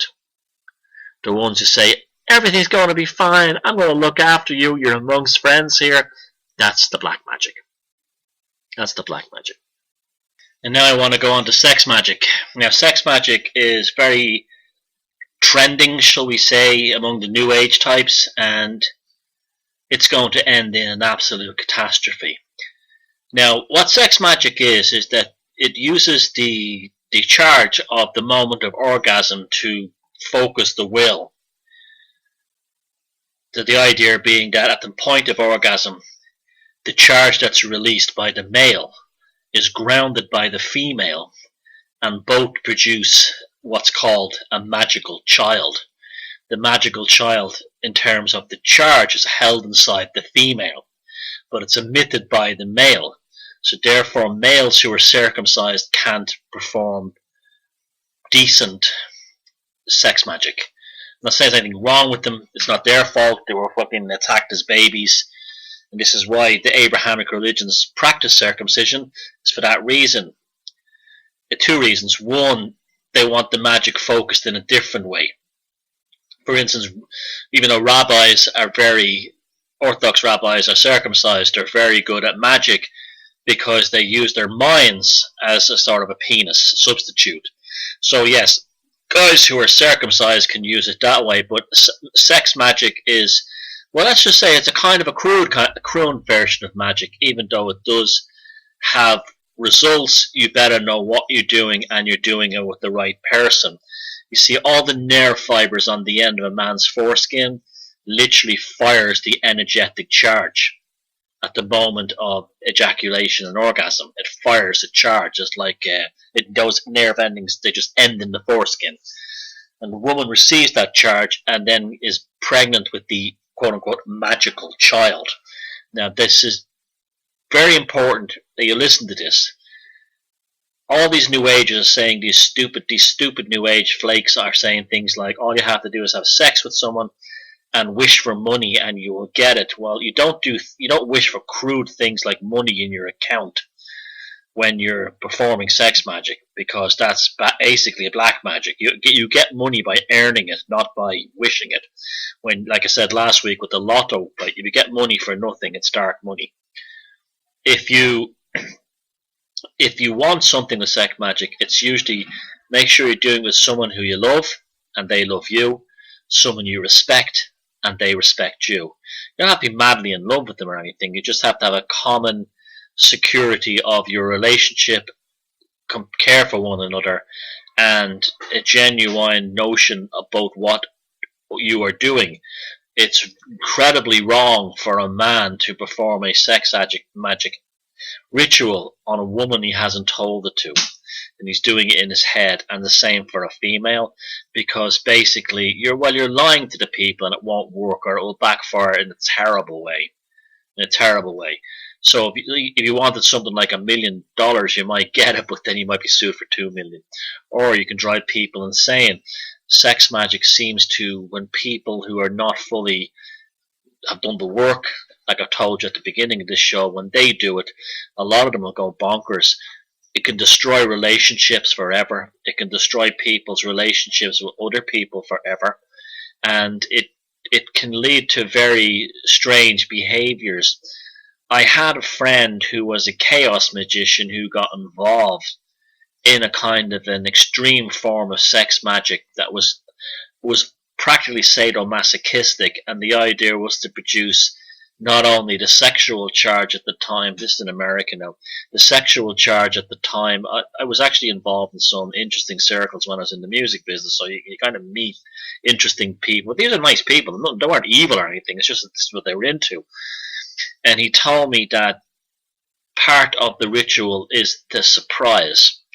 So during a moment of orgasm, you might cut somebody. No, I mean, not viciously cut them, scratch them on their face, or bite them really hard, or nearly pull the hair out their head. Or one I heard, which is kind of funny, is that while it was happening, the girl he was doing it with rammed the vibrator into his ass to shock him. And then he said, "My God, did he release a charge of psychic energy? Not only the sexual release of the charge of psychic energy, but the shock of having this thing rammed in his ass at that moment." Which sounds funny, but it shows that the woman he was doing it with knew exactly what she was doing. She was very much an ardent magician. See, a lot of magic will be suffering as well. It'll be exposing yourself to pain. This is why the Catholic Church, they have people do things like flagellants to focus the will of the extreme. That's why the church hasn't banned flagellants and hasn't banned those guys in the Philippines who nailed themselves to a cross on Easter Sunday. They don't ban these things. Now, that extraction of energy when she shoved the vibrator up his ass while they were having sex on the point of orgasm, that's an instinctual impulse in people too. In fact, all magic is an instinctual impulse in people. During the First World War on the Western Front, men who were not even Catholics would look for holy medals of Catholic troops, believing that they were talismans to make them immune to bullets. So they would, even if they were Jewish or Protestants, they were holding holy medals, St. Christopher's medals, crucifixes, anything they could find to give them this totemistic protection. Whether it worked or not, it's hard to say, but it shows you that was an instinctual drive. That it must have worked for somebody. There was a famous story in World War II of a pilot who flew a plane. Don't ask me the name. I saw a documentary about it. It wasn't a documentary about magic. It was a documentary about Mustang pilots, P-51 Mustang pilots in Germany towards the end of the war. This guy flew. The pilots would not fly another pilot's plane. Because they felt it was unlucky. This is magic as well, instinctual magic. And this one pilot had flown this P-51 Mustang into several combat situations, and one day became sick with the flu, and another experienced pilot had taken over his plane, and the plane was shot to bits during a mission but still made it back to base. And he said he watched a plane that he had flown through much more dangerous battles crash on the runway because he couldn't get the undercarriage, or only one of the undercarriage wheels came down. The plane spun out of control, and the poor pilot had the whole skin burnt off his face, and he died, but he was still alive when he was being taken from the plane. And as he passed the pilot, he said he looked at him, and all he could see was a skull with two eyeballs in it and the mouth hanging open, as if to look at him and say, "I messed with the magic." I should not have gotten that plane. They were very specific about the number. This is why they painted girlies like Enola Gay on the front of bombers. These were sigils. These were talismans. This is magic. This is the idea that they can do these things. They provide protection. In another age, it would have been the Virgin Mary. This is why they would also have the amount of fighter pilots would put little stickers on the side of the plane of the amount of other pilots they'd shot down. So they'd have like 10 swastikas, that was 10 planes they shot down, that was 10 magical symbols. Each time that was done, the plane was charged, the pilot was charged, and there was a belief, and it often worked, that they were invincible, and they would never be killed. And believe me, it would often work, for the simple reason that what Colin Wilson calls the robot would take over, and they would be incredibly proficient in flight. And this is all the magic is, creating that virtuosity, that proficiency that allows them to be so sublime at their craft, no matter what it is, playing a sport or flying a P-51 Mustang in World War II. The same thing as charge, and that's the idea of the charge. Now, I will tell people to stay well away from sex magic unless they fulfill the criteria that I've spoken.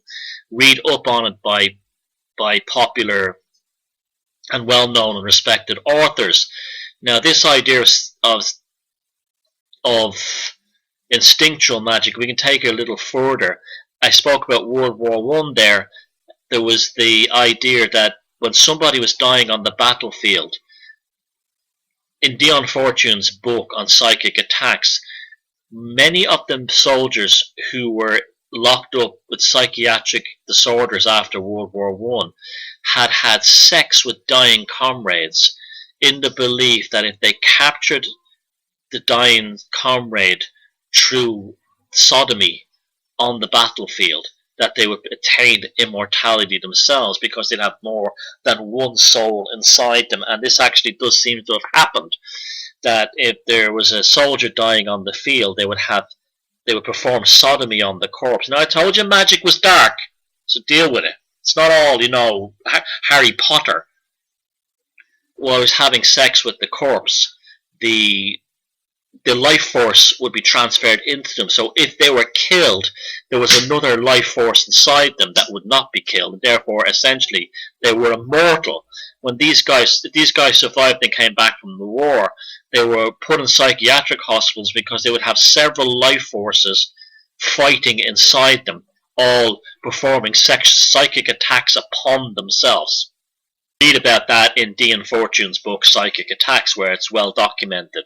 And it's a pretty good book to read as a primer before you start invoking or embarking, well, you will be invoking, on ritual magic. There's other things like sympathetic magic. You must be careful, or the idea of, like, this one in the Islamic world where people cut their hair, they collect up every piece of hair they have because they believe that if someone can get that hair, they could do danger to them.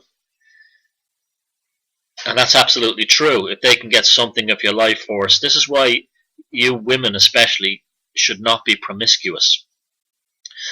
Don't be having promiscuous sex with any man you will find, because what happens is you end up a little bit like those soldiers who had sex with the dead bodies and have numerous life force in them. That when the sperm passes through the cervix, the male DNA eventually ends up in the brain. And this is why a lot of these feminists are all crazy, and a lot of these women who call themselves psychopaths, these are punters. These were extremely promiscuous women, and they've got the DNA of all the men they ever fucked in their brain, and so therefore they'll never be right, and they've got a hatred and a war against men. These would be the ones who are involved in making serial false accusations against innocent men, or would have serious rape lies they would make up against innocent men, because it's almost like the entities inside their brain that develop from all this promiscuity want more energy. And if they don't get it, if they start to age or they lose their looks, or a man doesn't want to have sex with them, the entities inside them cause them to lash out and make these false accusations. This does not mean that they're innocent of what they've done. I'm just saying this is probably what caused it. This is why you should never be promiscuous, male or females, but especially females. Remember, you are a receptacle at the end of the day. This is why witches didn't have men at all. This is why they would like use broom poles. A witch's broom was a dildo.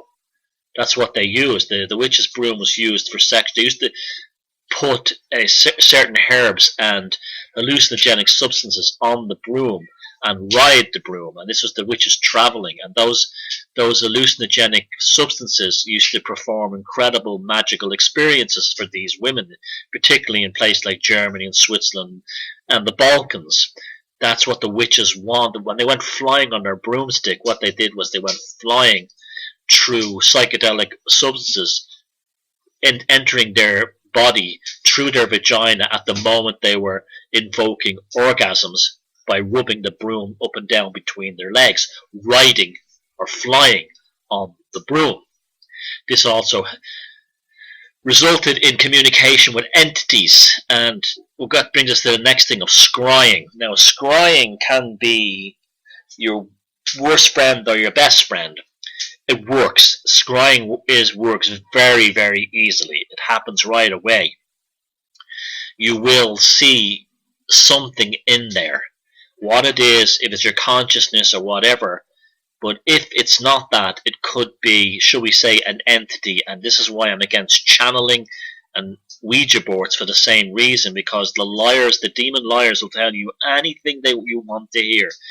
That's your Auntie Mary, your Uncle Jack, or it's you as an alien super god living in the future and giving you a false religion, because they're liars and you've no control over the situation. You see, when you watch, say you watch TV, right, you have no control over the programming on that show.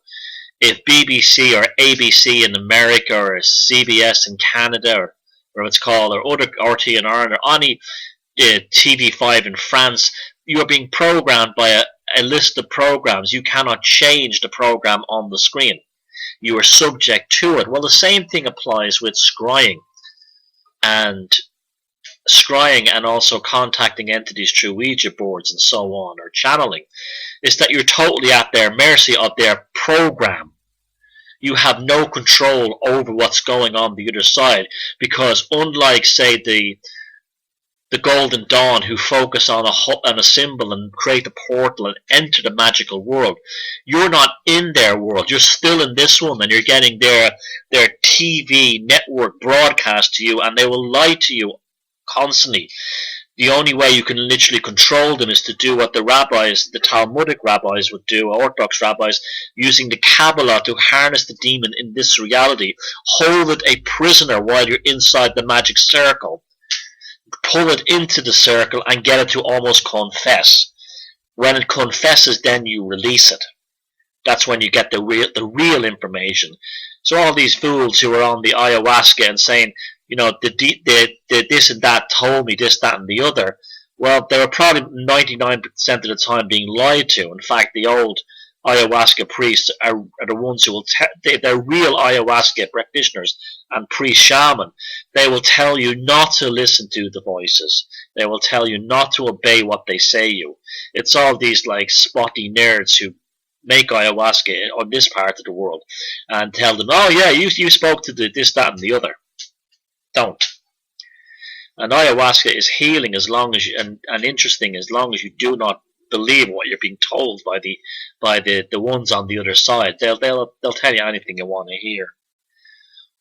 And back to the sigil magic again. The sigil magic is the easiest to learn. It can be the most rewarding. It can. Now the thing with the sigil is you don't make them every 5 minutes. It won't work at all.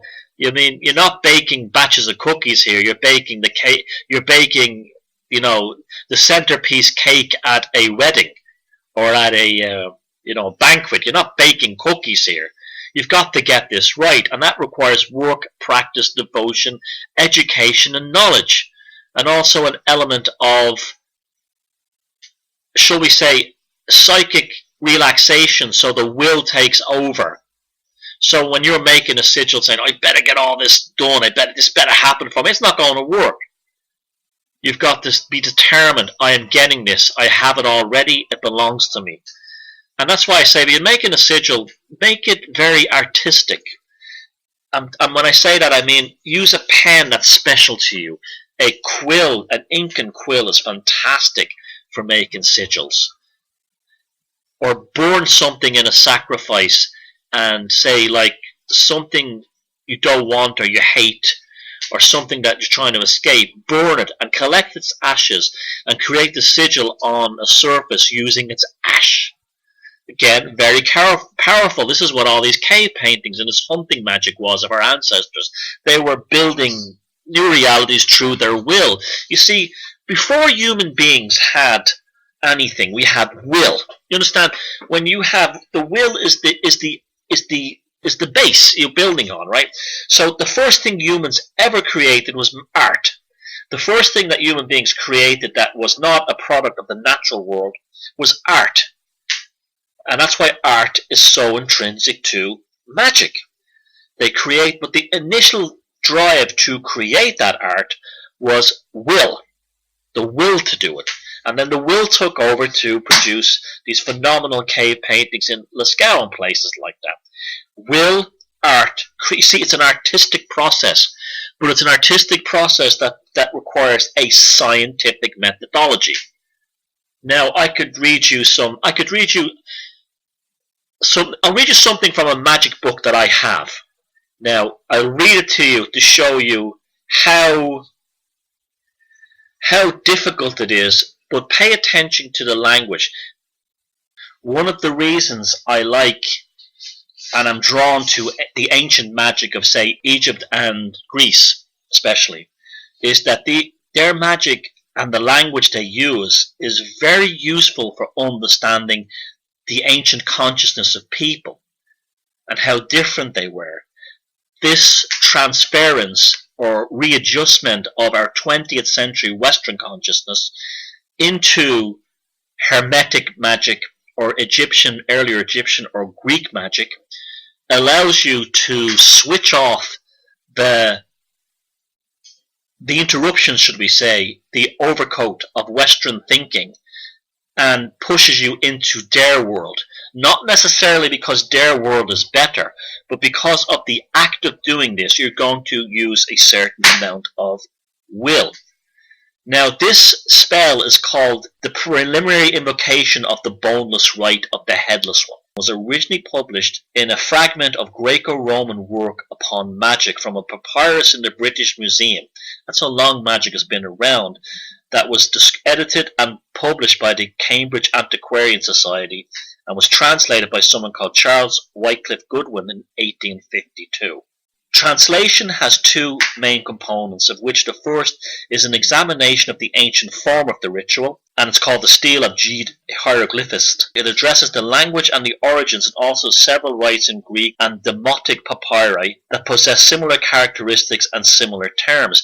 So you have Greek and Egyptian magic is very similar. And you'll find this, that Western magic is also very similar. Magic is a universal language. This is why Colin Wilson went about trying to make the Necronomicon a real book. Those who say the Necronomicon is a fraudulent or a fake book of magic, it's no longer relevant. It is a real book of magic now, simply because of the charge that's been placed into it that has taken on a life of its own. The Necronomicon is real because it's been made real by the will of people who've read H.P. Lovecraft books, and also been made real by people who have a desire to want it to be real. This is all will. Within this boneless rite, or the preliminary invocation, you always have to have an initial analysis of the ritual before you go into it. So you need to know the history of the rituals, how it came in modern times, how people like Crowley and others used it, in relation to systems like the Abba Melem and other Kabbalistic schemes that Crowley had reconstructed in Thelema and so on. And also Kundalini and sex magic. If you want to understand how this ritual works, and also why studying magical rituals is important, is you read it more or less as how it's presented, directly translated from the original papyri. It doesn't matter if you're doing it in English or French or German or any other language. What you're doing is it's not the language, the original ancient Egyptian hieroglyphs that it was created in that matters. It's your will that's created by the text translated. So it doesn't matter what language is. Magic is a universal subtext that exists as below all other narratives, dialogues, and vernacular. It is the subtext of the consciousness of the psyche. I'm going to read the spell out now. We may hear the weird sound effects that appear on these things, but I'm just going to read you the preliminary rite of the boneless one, or the headless one. And this is, again, would be delivered in a dramatic way. Now I'm holding my fingers, 2 fingers, while I do this, 2 fingers held across behind my back in order to protect myself, because I am not in the magic circle, so therefore I am not actually performing this. I'm reading you the rite on the radio. Thee I invoke, the boneless one. Thee that this create the earth and the heavens. Thee that this create night and the day. Thee that this create the darkness and the light. Thou art Ra-Hor-Kuoth, whom no man had seen at any time. Thou art Ea Besit. Thou art Ia Apostasis. Thou hast distinguished between just and unjust. Thou didst make the female and the male. Thou didst produce the seeds and the fruit. Thou didst from men to love one another and to hate one another. Now I did not read that exactly right on purpose, because I do not want to invoke the boneless one. The boneless one is the spirit, or the headless one, the formless shape. We're talking about basically an entity here. I did not pronounce the Egyptian part correctly for the simple reason that I did not invoke this, because I'm not doing a ritual here. I am reading you a magical spell. Now before you do this, you would meditate upon the spell, no matter what magic book you get it from. It doesn't matter. Hayden Press are a small group in England that have very good books on magic. They're very good introductions, they're very good small, easy ways to get into it. And their website is www.haydenpress.com. They're almost like the, shall we say, I won't say magic for dummies, but they have primers that are very good, that deal with specific individual spells and that kind of thing. They do explain them in simple language, and they're small books. Highly recommended if you do not want to dive into a large magical text. Also, I would like to say, if you're buying magic books, do not, under any circumstances, buy second-hand ones. Now, there are purification rituals, and you can do them if you're a, shall we say, an adept magus, like a hive. You have a long, many years study into ritual magic, then you can protect yourself. There are cleansing rituals. Otherwise, there are charges and spells and sigils that have been created in the books that you will, shall we say, inadvertently tap into. Sometimes some magicians create almost like a self-destruct spell in invisible ink inside old books, old first-hand magic books, because they believe that if someone else gets the book that they have, that the spell will be killed. So, for example, I'll give you an example, bring us back to the MacMahon and MacLear boat at the beginning. If the person who was not a druid who dug the hole and buried the brighter hoard would probably have been killed. So not to tell anybody. The reason for this is, if somebody found the boat and melted it down because they spoke while they were drunk, well then that hoard would have been discovered, and the spell would not have manifested in 1886 or whatever, when it finally did and brought the old druidic gods back. The same thing is done with second-hand magic books.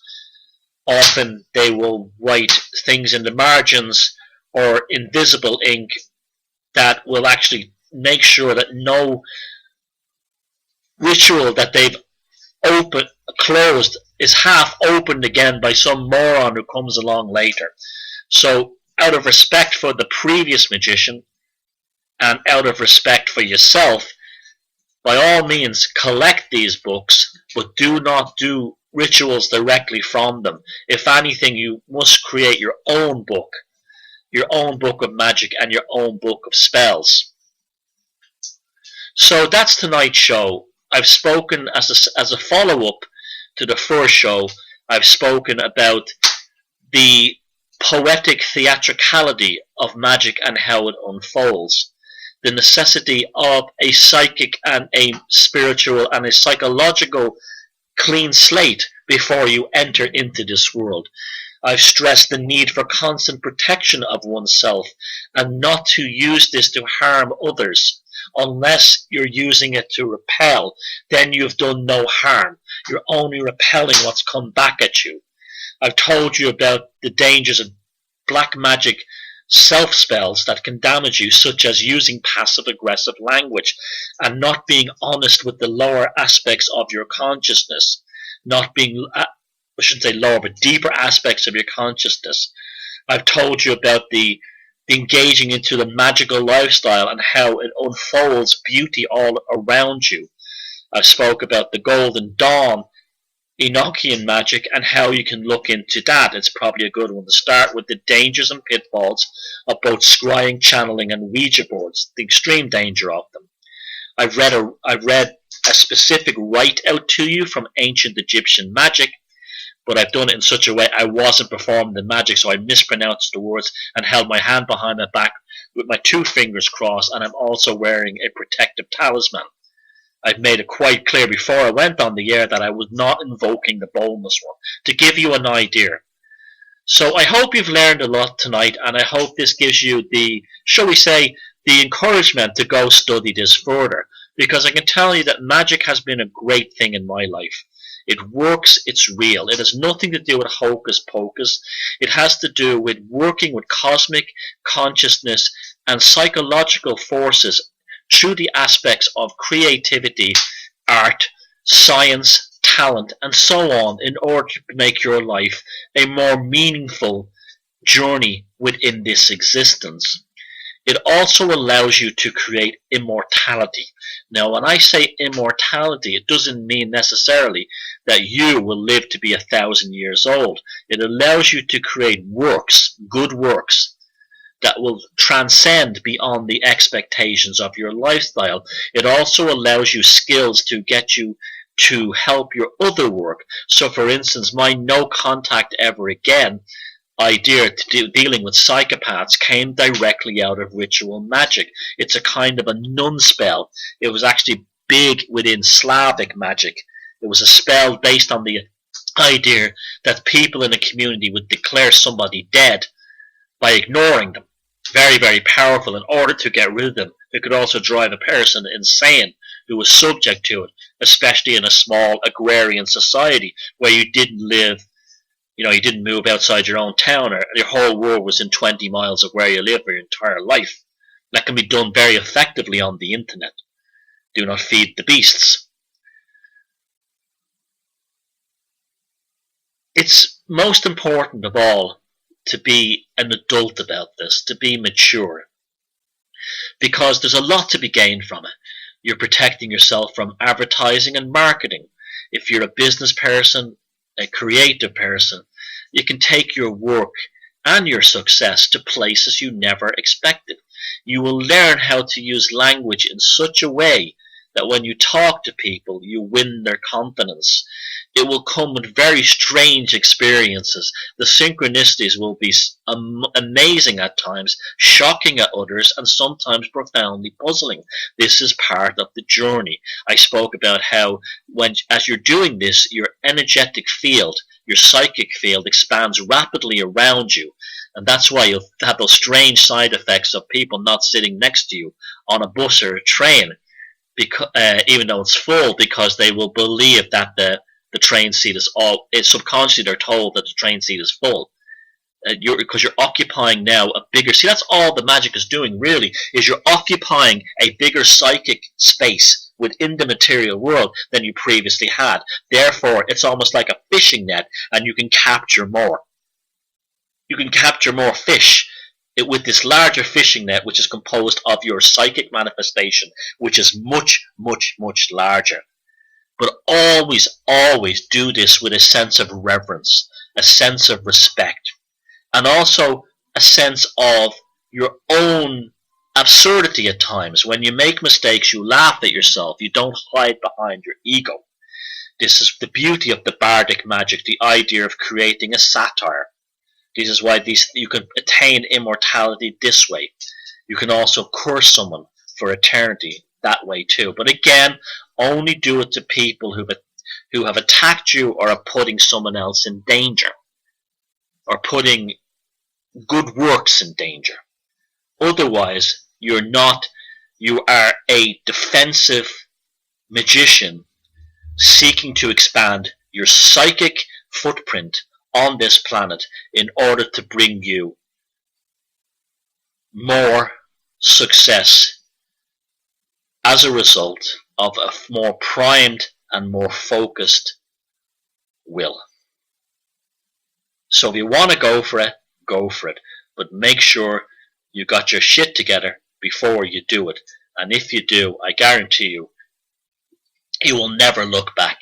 You will have a much more fulfilling, enriching, and interesting life. Simply because you changed gears and you brought yourself into a new engagement with this reality that's furnishing you with things that you need more than you actually want. So I hope you enjoyed tonight's show. I hope you are looking forward to the new book. I'm very excited about it, called The Druid Code. Anyone who's interested in mythology, megaliths, and all that told from a philosophical point of view is there. Like I said, you want to help me out, go to thomassheridanarts.com. You can buy a book there. If you've no money, just share the articles around. If you want to go to my blog, buy me a pint. That's great. I'll have a pint. And thank you very much. Look after yourself, and I'll see you next week. And let's be grateful that we live in a time where we can be who we were meant to be. Good night, and feck 'em if they can't take a joke.